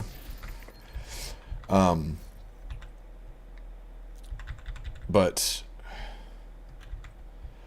there was basically when they gave her the epidural and the stuff for her blood pressure. When the blood pressure changed drastically, and this is another lesson to learn, just trust that the nurses and doctors and everything know what they're doing, because like it can get real or feel like it gets real very suddenly when like you hear all the beeps and boops and everything, but the doctor's just like, this is normal, this is happening. Like that may happen, but it's okay, everything's fine. But basically Peter didn't like the sudden change in blood pressure because it went down dramatically, but Peter was like, whoa, what's going on? And so he, like in the womb, started to like react to it because it wasn't what he was used to. And so there was a moment when they were like trying to get him in position, or he wasn't breech or anything, but they were trying to like rotate him in position or whatever, and I'm over there holding her hand next to the doctor's. And the TV was on the whole time. And this is the funny moment that I'm referring to. Ooh, swab chain. Nice, good find.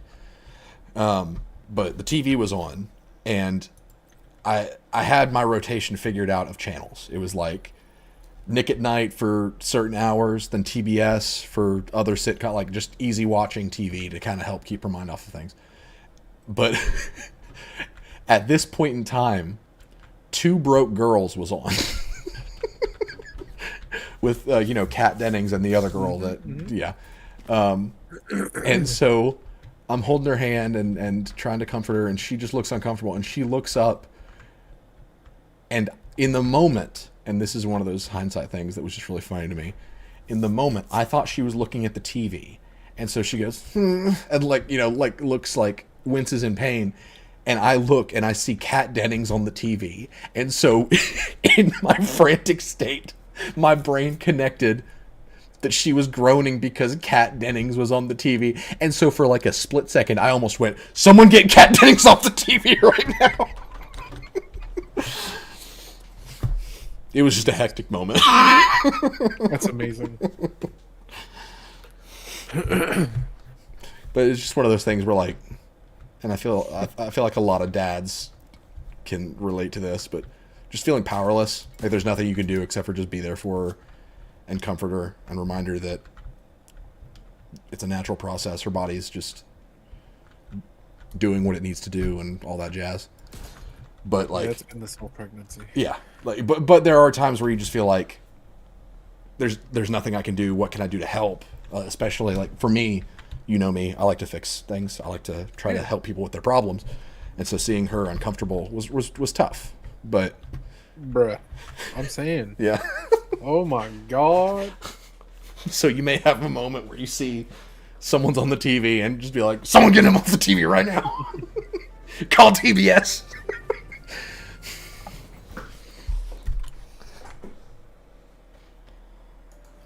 All right, let's go back to lobby.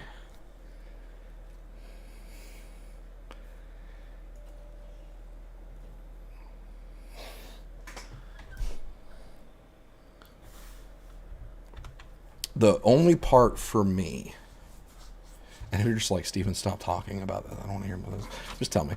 But the only part for me that was like really tough, like out of the whole thing, and it's really random, and I think I communicated this to you guys, but the third or fourth day, I think, that we were in the hospital room, I was going nuts. Like, I just felt so stir crazy. I was ready to get him home. I was ready to get her home. So that was tough. And like, there wasn't even anything happening. It was just like, I'm so tired of this stupid couch. I'm tired of how hot it can get in this room. I'm tired of him like not knowing how to sleep, which he even did okay those first few days. Like it was just a lot of, this is probably the best way to put it. I hate waiting. Like not specifically just like, I'm a patient person, but I don't like having to just sit on my hands and told just like, hey, all you can do right now is sit on your hands and do nothing, Yeah. And like airports, I hate layovers so much because it's just like, hey, wait in this uncomfortable airport after you've been uncomfortable in an airplane for 3 hours until just so you can be uncomfortable in another airplane. Like, I guess waiting to wait is the thing that I hate. And so there's a lot of that. And so like, I was very fortunate that Kathy, Anna's mom, relieved me for I think the third night, so I was able to go home, get a shower, take care of the dogs. And just kind of breathe, but it was tough. That feels like such a non-issue, but like for me, like that's very much a real thing. Like I'm pretty easygoing, but in that kind of situation, it's just like I can't. What control points do you want to do? Is there anything you're targeting specifically? No, that's what I was kind of looking around at. LMGs are in the DZ, unfortunately. Yeah, I don't really want to run. Yeah, too. I don't either. SMGs are in New York in an open area. We could go look for more hot shot over in Foggy Bottom. I don't really need any more hot shot, to be honest. Okay. I like it. I don't think it. What about I don't think it synergizes as well as intended. Okay.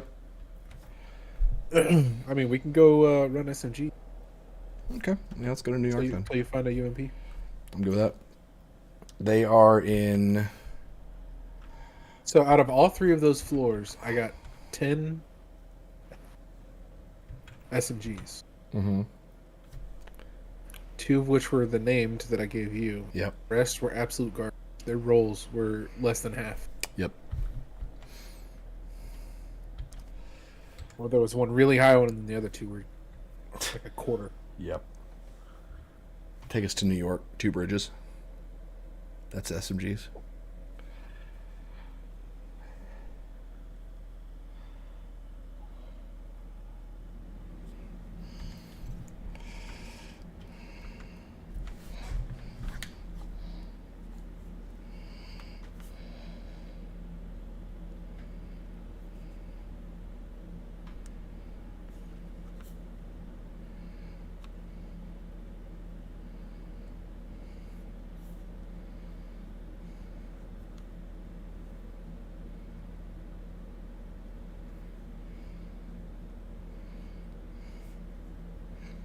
You already up?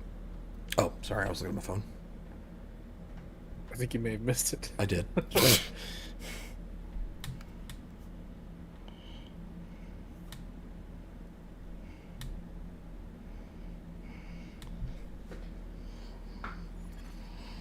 area entered.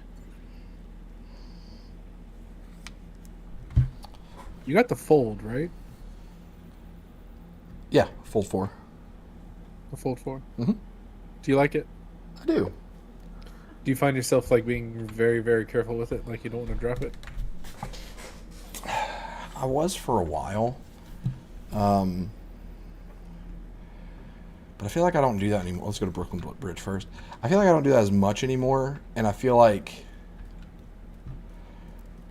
I mean, it's very durable. If like, especially the outside screen, like the inside screen is less durable, because it's the one that you're supposed to use the stylus on and everything.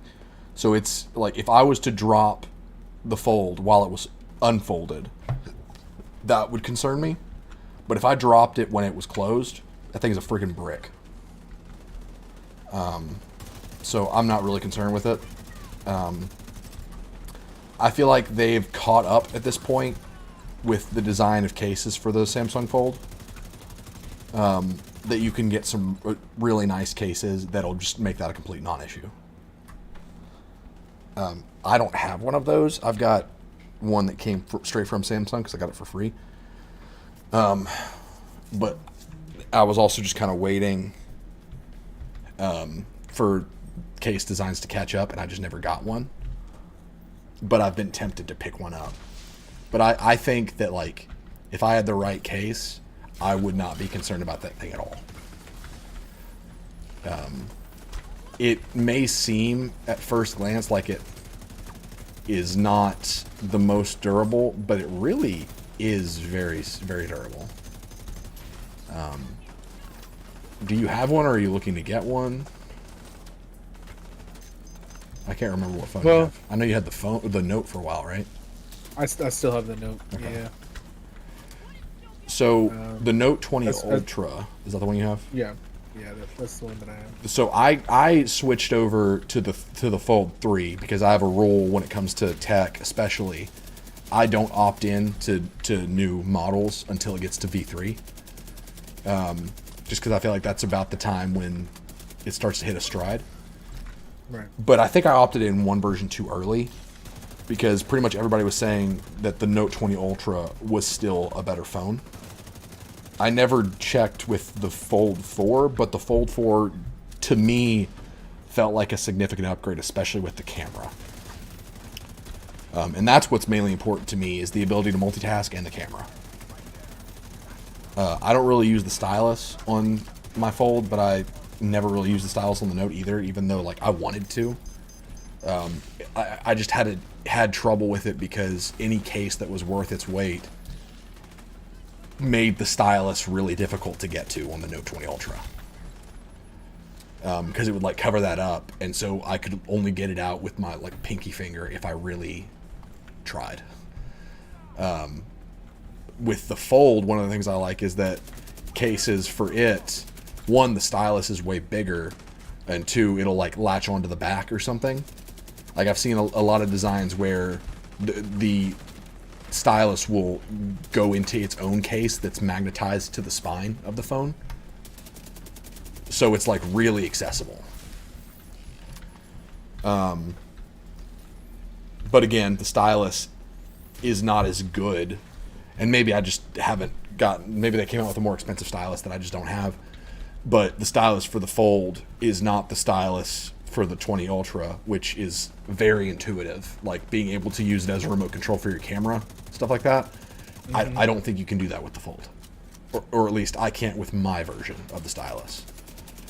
But when it comes to stuff like gaming, especially with some kind of peripheral like the, I forget what controller I have, but I've got one that basically looks like a Nintendo Switch. That makes it look like a Nintendo Switch. Having the Fold be able to fold open, basically turning it into a gaming console is really nice. But you do have to be careful with the Fold. You have to be like really intentional with picking which controller you get, because the one that I had for my Note 20 kind of wrapped around the shape of the phone, so it would not fit the Fold, because obviously the screen was too tall. So you want one that doesn't have any borders on the corners. That way you can just unfold it and then stretch the controller out to fit it. So there's that. The multitasking is really nice. Being able to, like, it's great for watching video. That's really one of the big strengths, aside from multitasking and just the big screen. The Fold's big strength to me comes in its versatility with video playing. Like, for example, it can be its own kickstand, to where you can just kind of put the phone to your side and then just unfold it to where the outside screen is just playing in full screen. Basically, where the phone being able to fold is acting as its own stand. That's nice. Being able to unfold it to have the full screen view, and obviously you can get cases that have a kickstand, so you can basically turn it into a tablet to watch movies and stuff with. That's really nice. It really just depends on like what you would use it for. Like I use my phone a lot, like for a lot of different things. Yeah. If you, I've always been interested in the Fold, yeah. And our phones are actually going to be paid off in like the next 2 months or something like that. So I would thinking recommend about getting another one. I would recommend once they're paid off, wait till probably August is when they usually launch the new series. If you want to upgrade to the Fold, wait till August and trade in your phone towards the new launch, because I mean I've told you like how much money I saved when I went from the 3 to the 4, right?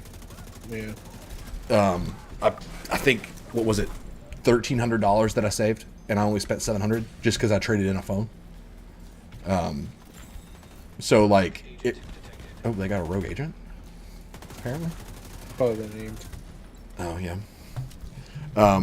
But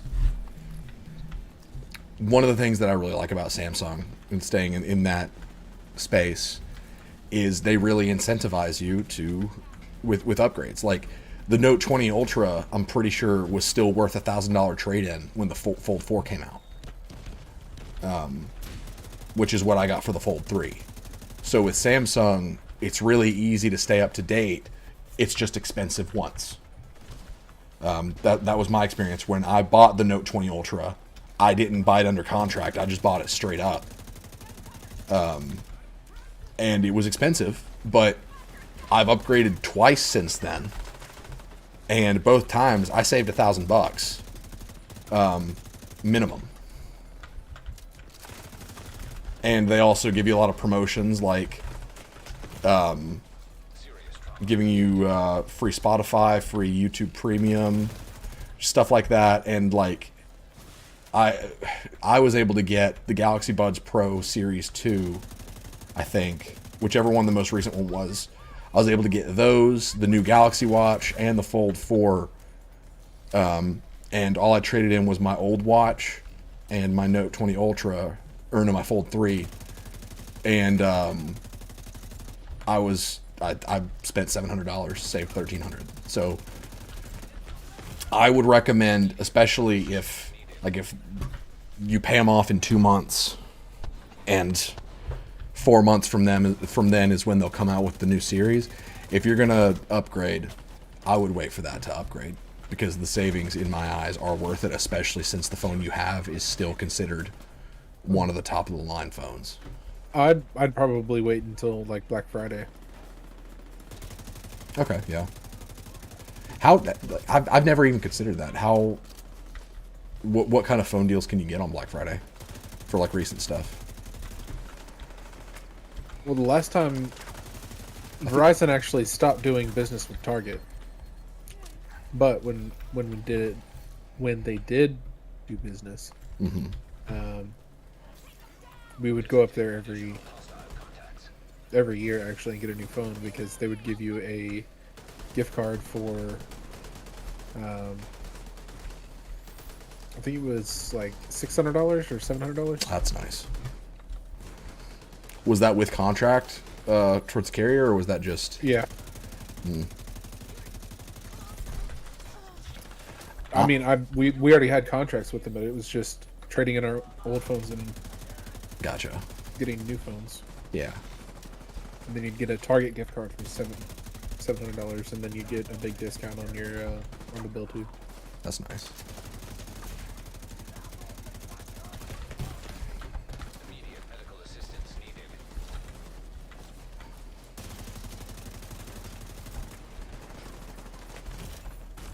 Shoot. Agent out of action. Your drone's gone. Leader's coming to get me.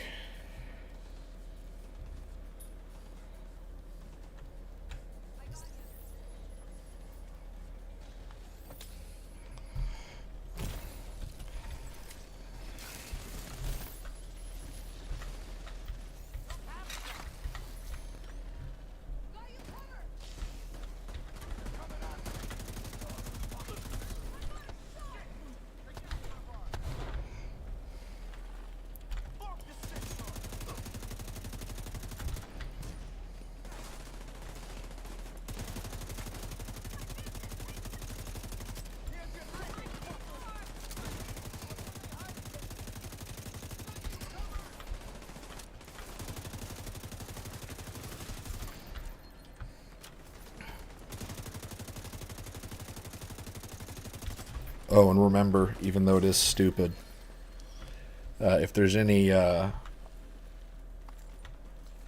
dead weight in your build, by that I of course mean like a weapon slot that you're not using, whether it's your secondary or your sidearm, or whatever else. Equip something that you haven't gotten proficient with. Because even though I know that you don't want to have to you don't want to worry about the expertise system, even just getting like enough proficiency to have expertise level 1 can still give you a 1% bonus on every piece of gear.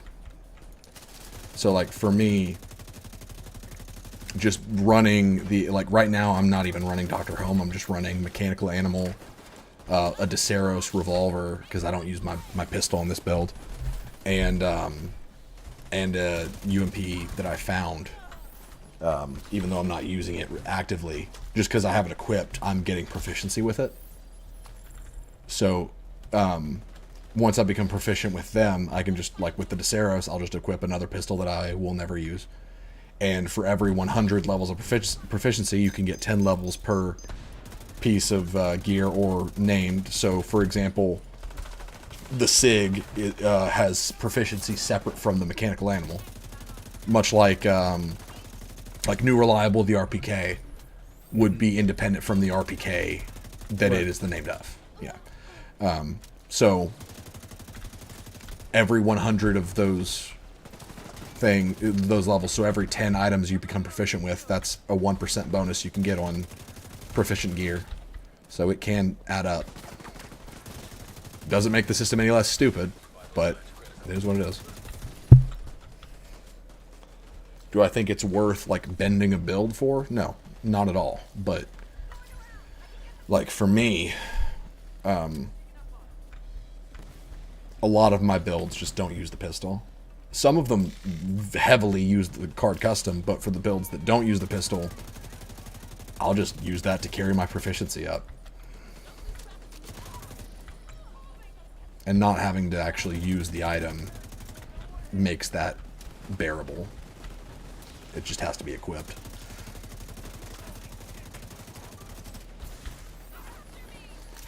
And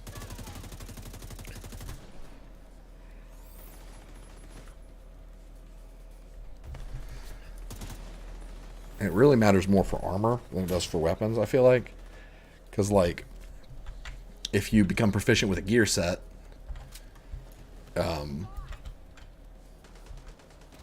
then that's, like, if you're running Hot Shot, that's up to 6 pieces that you could be getting 1% bonus on, so that would be 6% extra armor. So with gear, it can add up. With weapons, it's just kind of, whatever. But with gear, it can pay off. It's just getting there is really annoying, because even paying for the expertise bonus isn't cheap. Although it is a lot less frustrating now that they gave us that huge compensation. Oh, Peter woke up. Something that we've been dealing with him with the crib. He's gotten a lot better, just because I think I told you about how he was just cold. But he just smacks himself awake. Oh my god. Like, he's at that stage where he's starting to catch wise about his hands. Like, he's starting to be like, maybe these are my hands. You know? And so, like... Wait, can I control these? Yeah, like, he's starting to realize that. But in his sleep, he'll swing at things and stuff. And, like, I'll watch him on the monitor sometimes, where he'll just be stiff as a board, and then suddenly he'll just, like, swat. That's something. So occasionally he'll just, like, move his arms and, like, slap himself awake. It's kind of sad, but it's also hilarious. So something that I tried doing was, Anna put a sweater of hers in the crib. Because, you know, one of those things with parenting that we've done is, like, we've just, when trying to throw things at the wall, we've tried doing things that we've done with our dogs. Because a lot of it can make sense. Like, if he feels like he's alone in the crib, but there's a sweater that mom wears, then maybe the sense of smell can help soothe him. You know, something like that. Yeah. So I've started trying to, when he's asleep, put the sleeves, like, in his hand, so that when he, like, slaps himself, he's not, like, catch himself with his nails, but also if he, like, rubs his face, he gets a whiff of that scent, so it's less jarring, I guess, and more of, like, he's cuddling mom, almost. That's helped a couple times. I don't know if there's any correlation, but you know, doing that is the added thing of, like, having to monitor him more to make sure that he doesn't somehow wrap the sleeve around his neck. Yeah, But that'd be nice to avoid. yeah, but, you know, modern baby monitor technology is pretty great. Like, we've got this one monitor that I feel like is pretty standard. It's what a lot of new parents have, but it goes into sleep mode until it hears a sound at a certain decibel level. So basically, if he starts crying, then the entire monitor turns on. You can see visual and everything. So it will, like, more so alert you when he's bothered. Or you can just hit a button to unsleep the thing, and you can see, is he breathing? You know, all that kind of stuff. So that's very nice.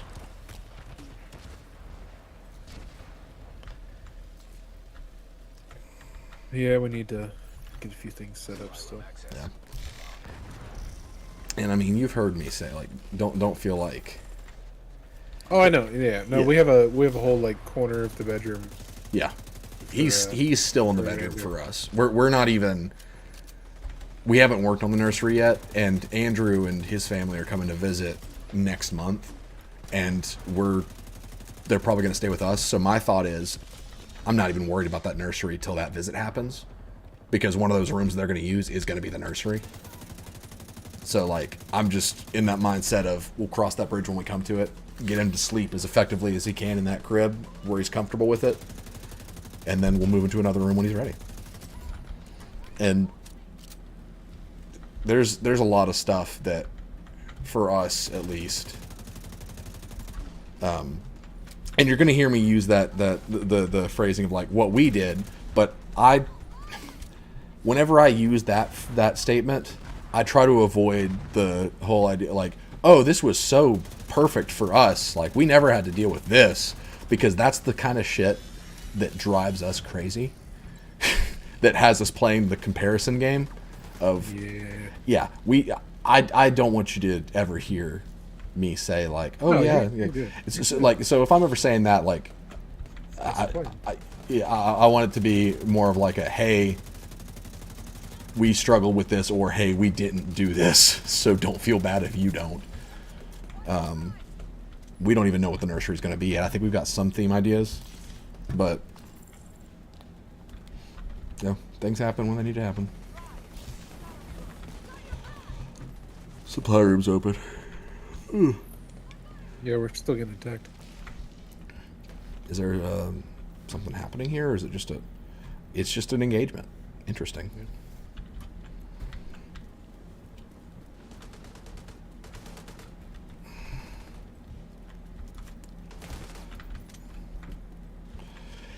Are you getting the visual glitch with NPC, like friendly NPCs guns, to where they have like really glitchy looking weapon skins?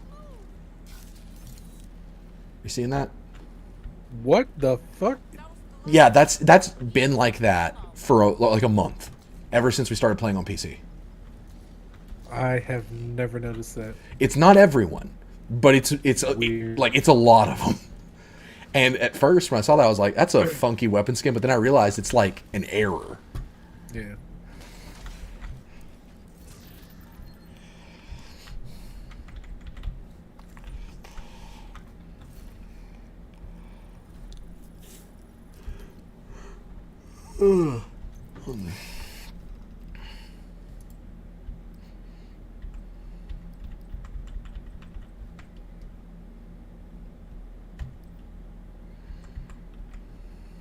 And garbage.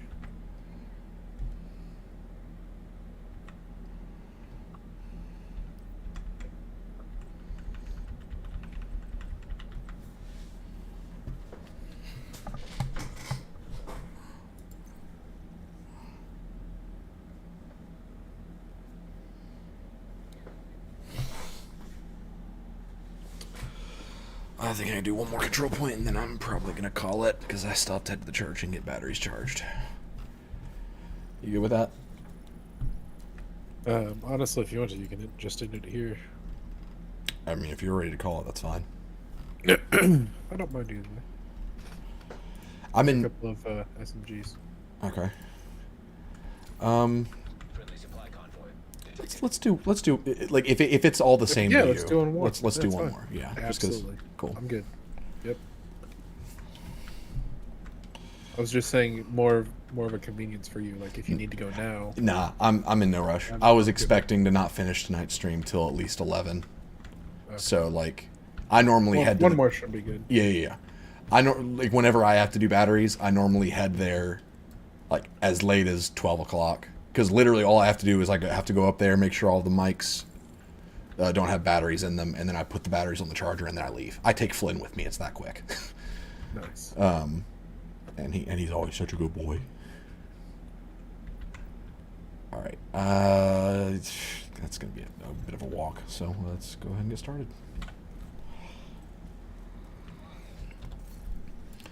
I do have a very nicely rolled M16. Where did it go?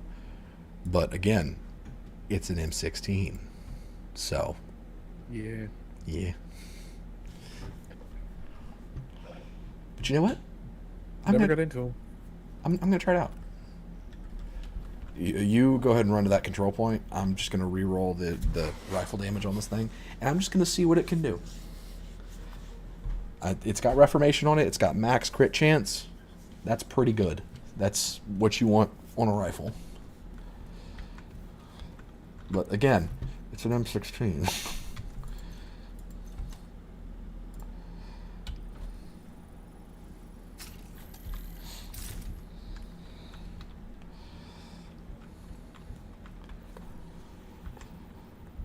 All right, coming back to you.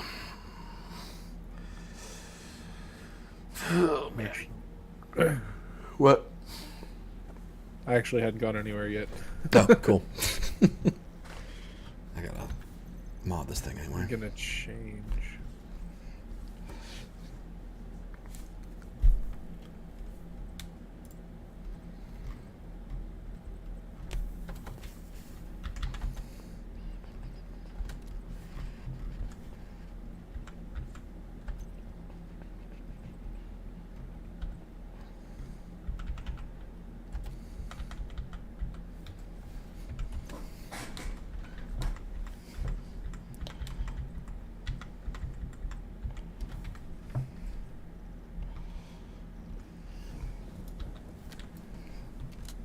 All right.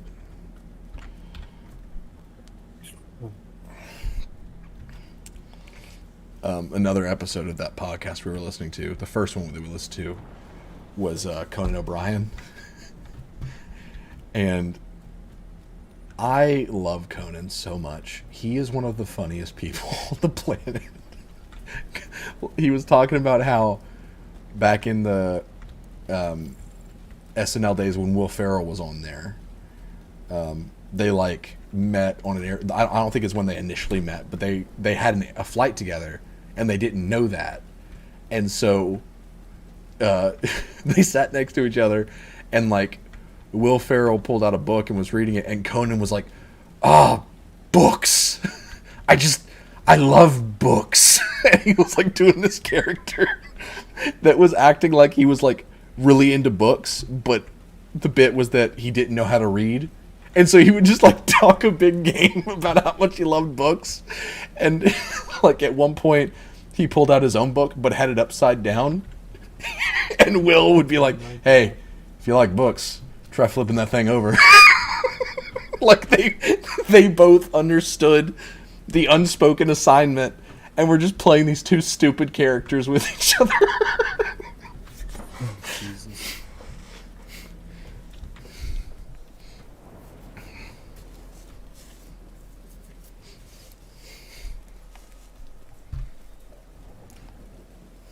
Actually, yeah, I think I'll need to roll. What was we rolled on this?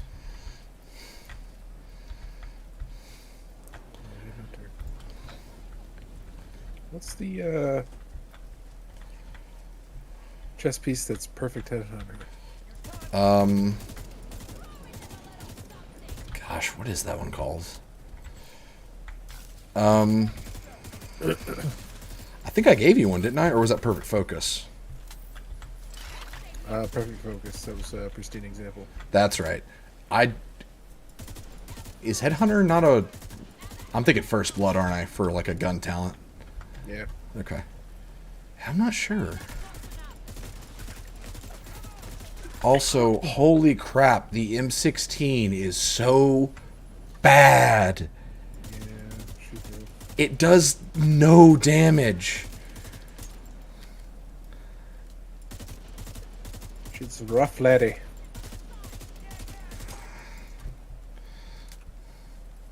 I'm going to use it, though, to get some proficiency.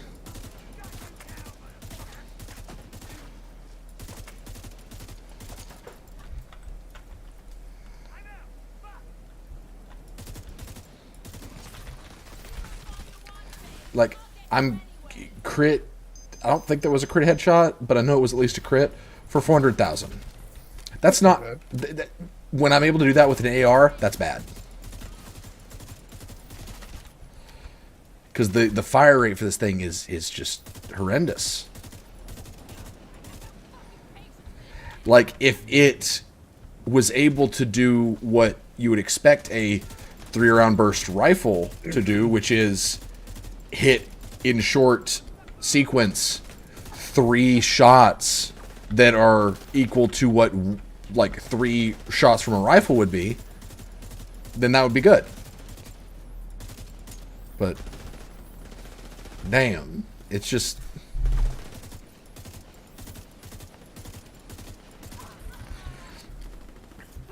if I'm able to get 2 high-powered shots with an M1A in the amount of time it takes me to get 1 full burst out with the M16, what's the point? And I feel like the whole rifle class kind of deals with that, where the M1A family just outclasses literally every other gun in the class, except for maybe the 1886, in terms of just damage. That it's like the entire rifle class almost feels pointless. It's just like, if you're not using an M1A, what are you doing?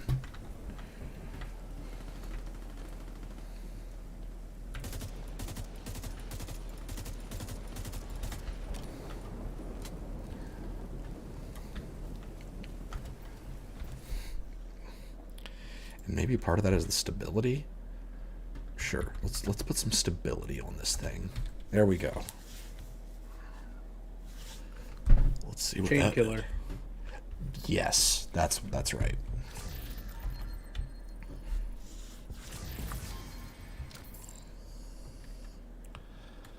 Got a god rolled hot shot backpack with weapon damage and headshot damage. Not god rolled headshot damage, but Oh, I will definitely take that. there you go. I dropped it. And a firm handshake. That's yours as well. Detected. Nearby location. Guarded by hostiles.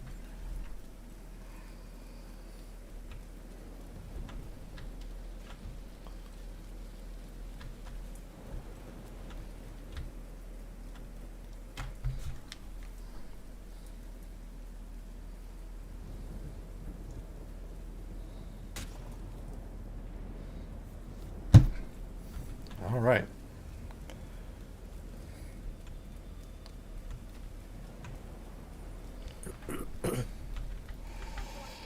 We're in a freaking territory control. Oh well, let's do it.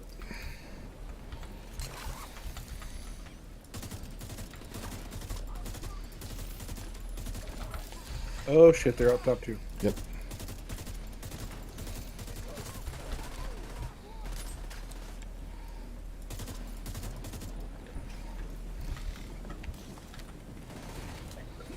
You good? Yeah.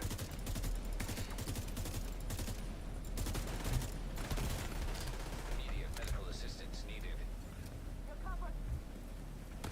Oh shoot.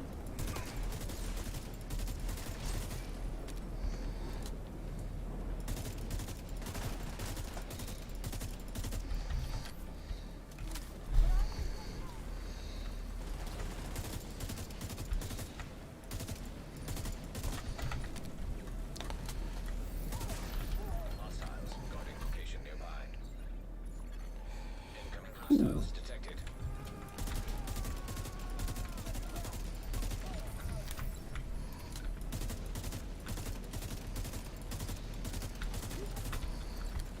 Got a shield guy coming up, or axe, I guess. Is my drone not even trying to? Yeah, my drone's trying to heal the seeker. You should be set now.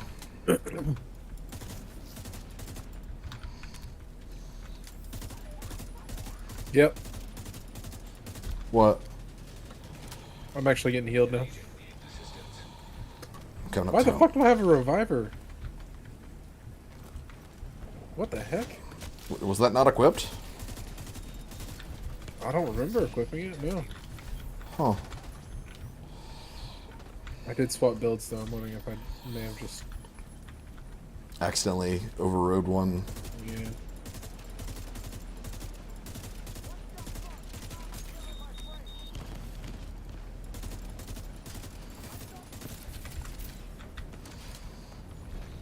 Detected. In location. Oh, we're not done.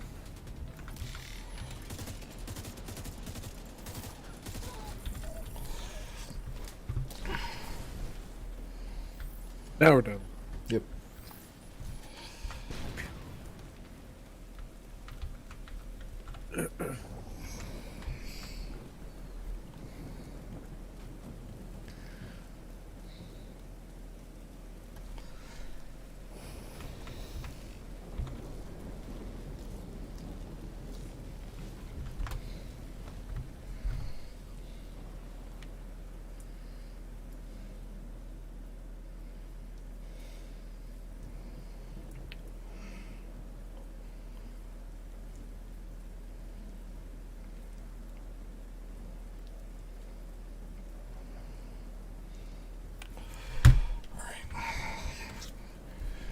Finally at the control point.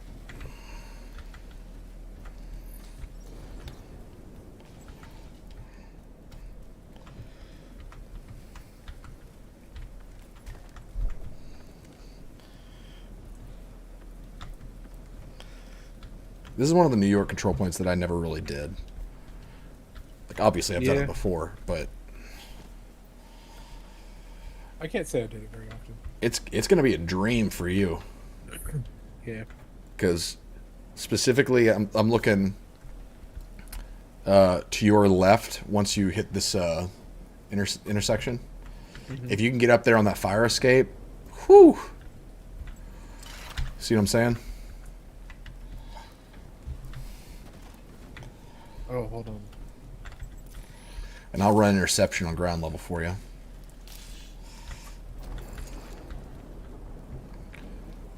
Oh, yeah. Ready for me to call it in? Yeah, I don't think I can go any higher. Still, that's pretty good. Oh yeah, I like it. Reinforcements en route.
Yeah. This mechanical animal, which is not rolled near as well as the M16, is hitting for more damage per bullet than the M16. Explain that.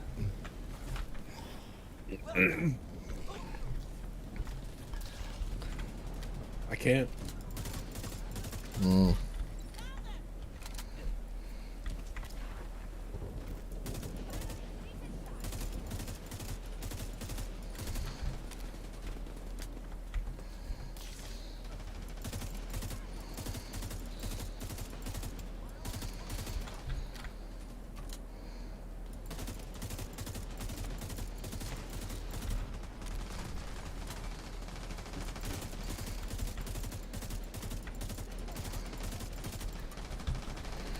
I think it'd be cool if they did an exotic M16 that didn't suck.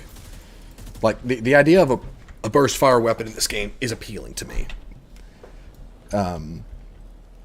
Because the rifle class, you know, being one that benefits from crit damage, I think, and has really good talents, I think is very appealing. But, and maybe that's the problem. Maybe it's because I'm using Reformation when I should be using Rifleman or Boomerang. Boomerang on a M16 might actually be good. But probably not that good.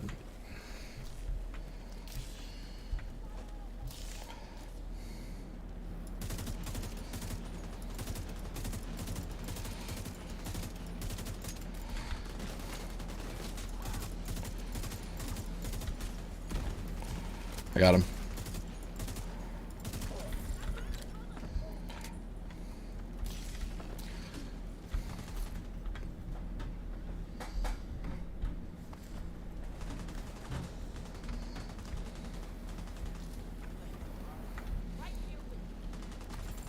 Grenadier to the right.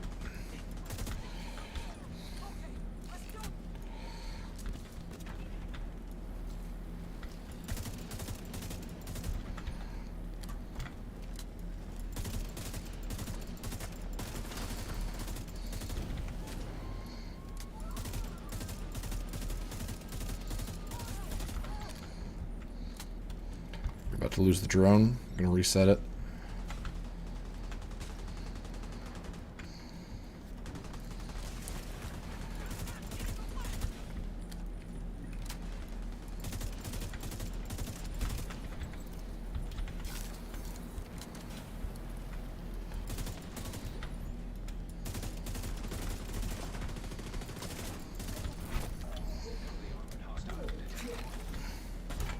Sending you the drone again.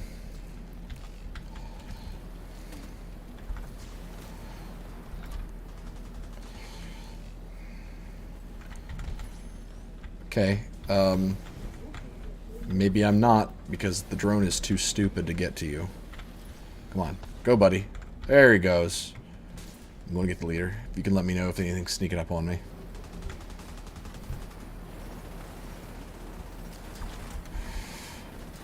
Ah.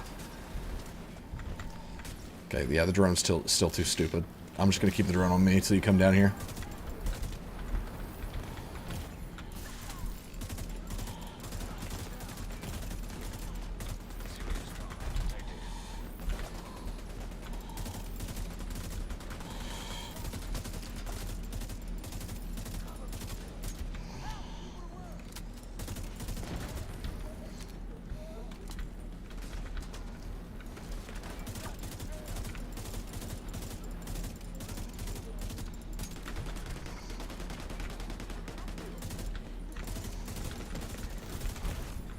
Wow.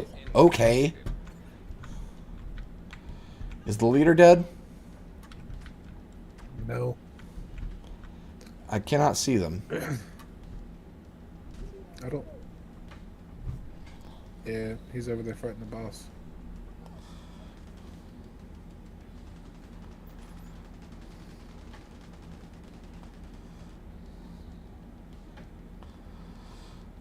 That dude's death was really funny.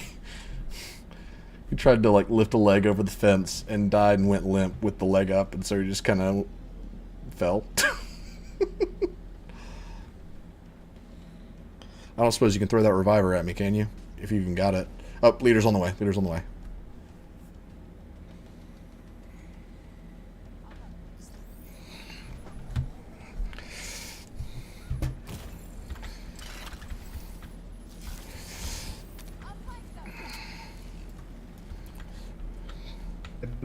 Got my sniper rifle headshot up to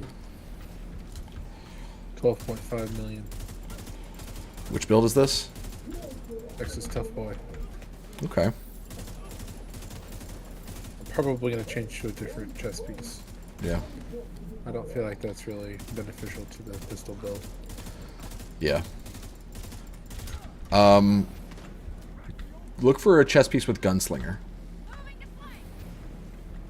I think I saw that talent earlier. Basically, on weapon swap, it gives you a damage bonus for a few seconds. So, I think it's like a 40% damage bonus or something like that.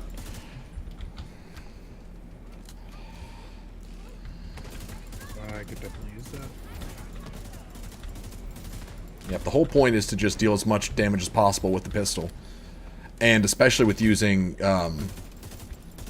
Profit, or whatever, the gun that benefits from follow-up shots, that could help. It didn't do any different damage than the third shot. Interesting. But was the third shot a headshot? No. Huh. Neither was the second shot though. Yeah, that's bizarre. You got guys coming up behind you. Oh shit. Yep. Oh fuck. It's a whole crew. Yep. Sure is. Damn. Ow. Fuck.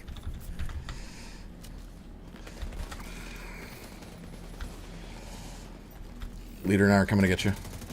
Yep, leader's up. Actually gonna try to drop down. Oh, I can. Oh, I can. Yeah, I can. Okay, run to the spot. I'm right behind you. Drone's coming to you. Run to what spot? The place that we've been attacking, because they're on offense now. Oh shit. Yeah, we're on defense. Yeah, that's why they snuck up on you. There's a rappel up here. You can get some height if you want it. Behind you. I'll finish this battle first. I got LMG too.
That was a lot of damage.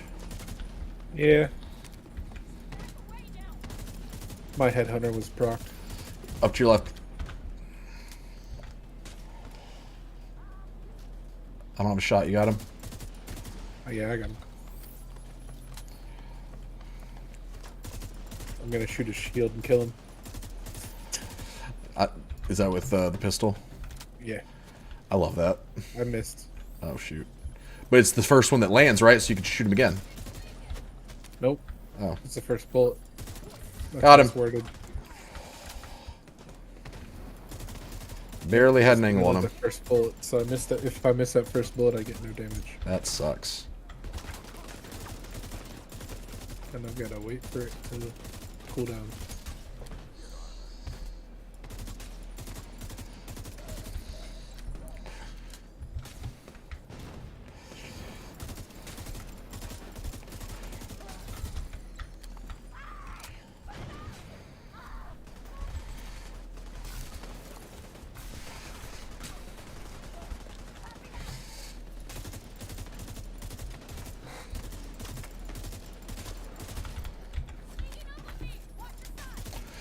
Got another shield trying to get to you. He's almost dead. You can take him. To your left.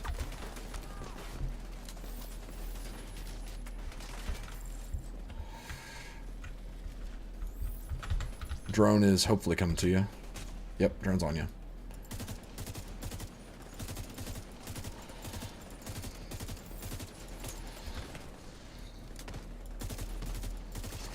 Oh, also keep into account that if you are at 100% armor, no less than that,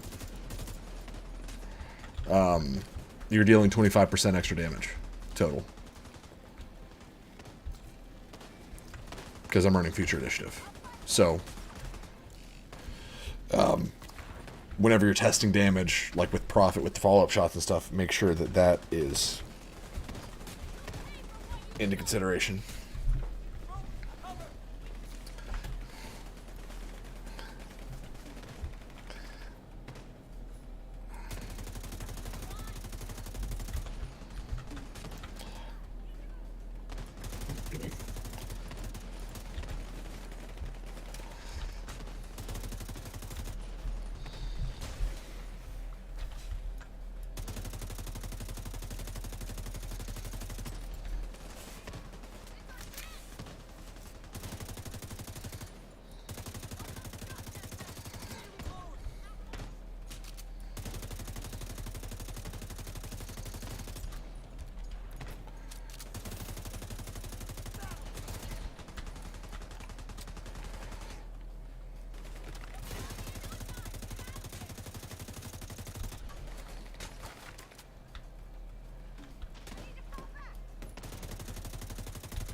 Hard left, hard left.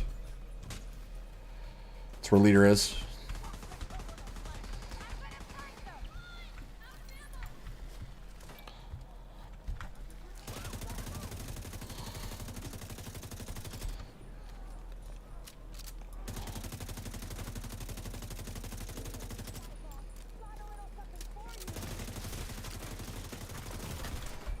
Immediate medical assistance needed.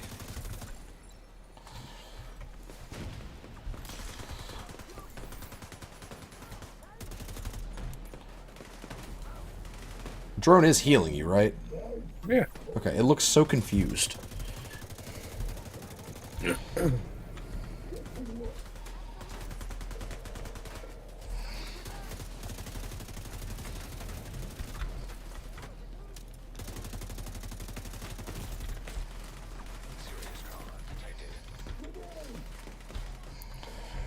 gonna pull back a little bit. I'm watching that rappel though. I'll let you know if someone's coming up. O'Neill's coming up. He's trying to. He can't climb the rappel. That's good to know. Yeah, but that means he's gonna go inside and go up the stairs. He is trying. He is inside currently. Yeah, he's coming up. I'm gonna poke at him a little bit.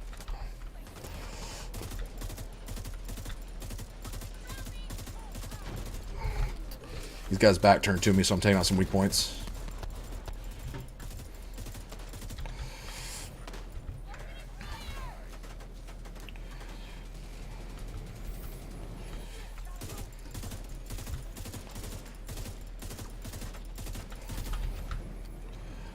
I'm going for the leader.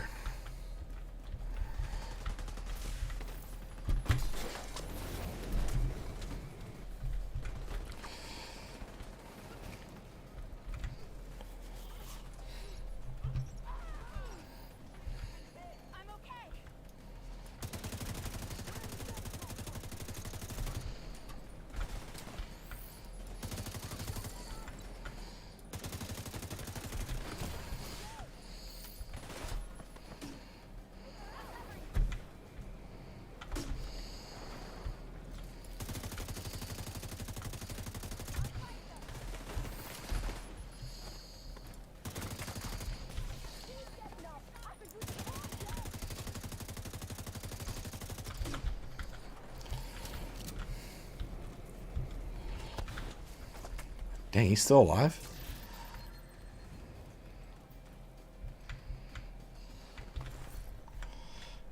Yeah, so I couldn't get past here on the stairs without him hitting me from where you're standing over there.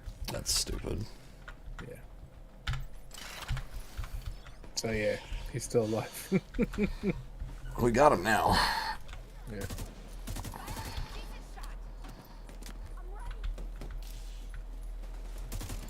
So you gonna be around at all tomorrow? Probably not. Okay. We're going to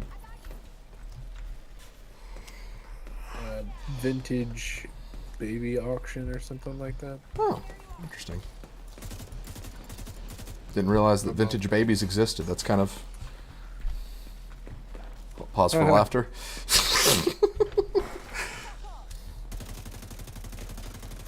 What are you guys hoping to get there? Or are you just kind of... Just going to look. Yeah. My mom bought tickets for us to go, so we're just going. Might find some cool, like a cool dresser or some cool little furniture. Maybe a I think rocking that's nice what, furniture or something. I think that's what we're hoping for. Yeah. That should be at least fun. Or Yeah, I think it's gonna be a good time. yeah.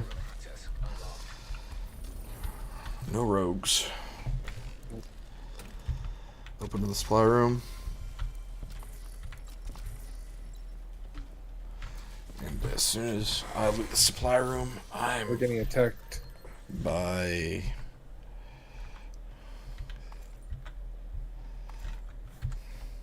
It's like another wave spawned. Great. Oh, it says guarding, Awesome. and I'm about to go down. I gotcha. I really need to go to the bathroom, so go ahead and get your loot, and then I'm just gonna end this thing and dip. No, heal the human. Heal the human. I do not care about the life of the secret. There you go. Stupid. Oh, those are all garbage. Cool. Yep, sounds about right.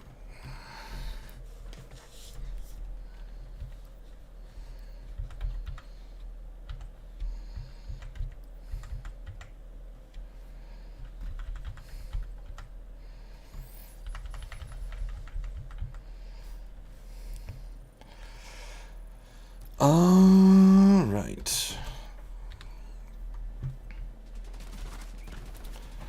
I'm going back to Haven.